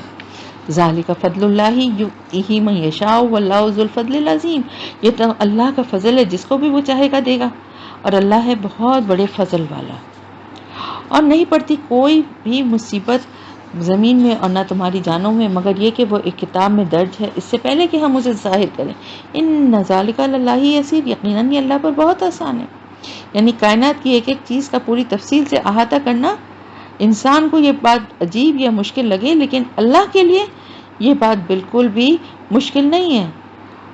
اور یہ بات اس لیے بتائی جا رہی ہے تاکہ تم افسوس نہ کیا کرو اس پر جو تمہارے ہاتھ سے جاتا رہتا ہے، کیونکہ اگر بڑے سے بڑے نقصان پر بھی انسان جو ہے وہ یہ کہے کہ اللہ تعالیٰ کو میرے حق میں ایسے ہی منظور تھا اور اس چیز کے میرے ہاتھ سے نکل جانے میں ہی میری بہتری تھی، کیونکہ مجھے تو پتہ نہیں ہے، اللہ کو علم ہے کہ میرے لیے کیا بہتر ہے اور کیا بہتر نہیں ہے، اور اس پر اترایا نہ کرو جو وہ تمہیں دے دے، اور اللہ کو بالکل پسند نہیں ہے اترانے والے اور فخر کرنے والے۔ یعنی دنیا کی نعمتیں اگر کسی انسان کو اللہ نے دی ہیں تو جو کچھ بھی دیا جاتا ہے وہ دراصل اس کی آزمائش کے لیے دیا جاتا ہے، اس لیے نہیں دیا جاتا ہے کہ اس پہ اترائے اور اس پہ تکبر کرے اور اس کو اپنی ہی صلاحیتوں اور اپنی ہی علم اور اپنی ہی نیکیوں کا صلہ سمجھ کے ان پہ اترائے اور اکڑے۔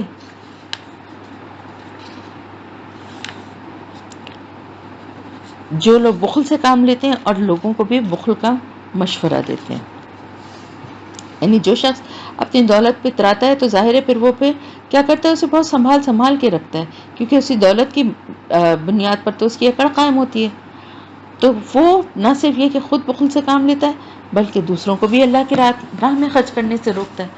وجہ یہ ہوتی ہے کہ ایک تو مال کی محبت ہوتی ہے، دوسری یہ ہوتی ہے کہ جب لوگ بڑھ کے اللہ کی راہ میں آگے بڑھ کر خرچ کریں گے تو اس کے بخل کا بھانڈا پھوٹ جائے گا، اس لیے وہ دوسروں کو بھی انداز ایسا رکھتا ہے کہ جیسے بڑا ان کا خیر خواہ، اور کہتا ہے کہ بھئی اپنی ضرورت کا خیال رکھو، اس طرح سے تم کیوں دونوں ہاتھوں سے خرچ کر رہے ہو، تمہارے اوپر تو ذمہ داریاں ہیں، تمہاری بچی ہیں، بیٹیاں ہیں، تمہارے گھر میں تمہارے ماں باپ کی ذمہ داری تم پر ہے، تو یہ بچت تمہارے کام آئے گی، اس طرح سے خرچ کرنے کی کیا ضرورت ہے؟ اللہ تعالیٰ فرما رہے ہیں وَمَن يَتَوَلَّ فَإِنَّ اللَّهَ هُوَ الْغَنِيُّ الْحَمِيدُ، اور جو کوئی رخ پھیرے گا تو وہ یاد رکھے کہ اللہ بے نیاز ہے اور اپنی ذات میں خود قابل تعریف ہے یا محمود ہے۔ تو اللہ تو غنی ہے، اسے کوئی ضرورت نہیں ہے، تو کوئی یہ نہیں سمجھے کہ وہ اگر دین کی جدوجہد میں، دین کو قائم کرنے کی جدوجہد میں اپنے جان اور مال سے شریک نہیں ہوگا تو یہ کام ہوگا نہیں، اسے کسی کی حمد و ثنا کی بھی کوئی ضرورت نہیں ہے، وہ اپنی ذات میں خود محمود ہے۔ لقد ارسلنا رسولنا بالبینات، ہم نے بھیجا اپنے رسولوں کو واضح نشانیوں کے ساتھ، وانزلنا معهم الکتاب والمیزان، اور ہم نے ان کے ساتھ کتاب اور میزان اتاری، لیقوم الناس بالقسط، تاکہ لوگ انصاف پر قائم ہوں، اس لیے بھیجا، اس لیے تاکہ یہ جو نظام ہے دنیا کا یہ انصاف کے اوپر ہی چل رہا ہے۔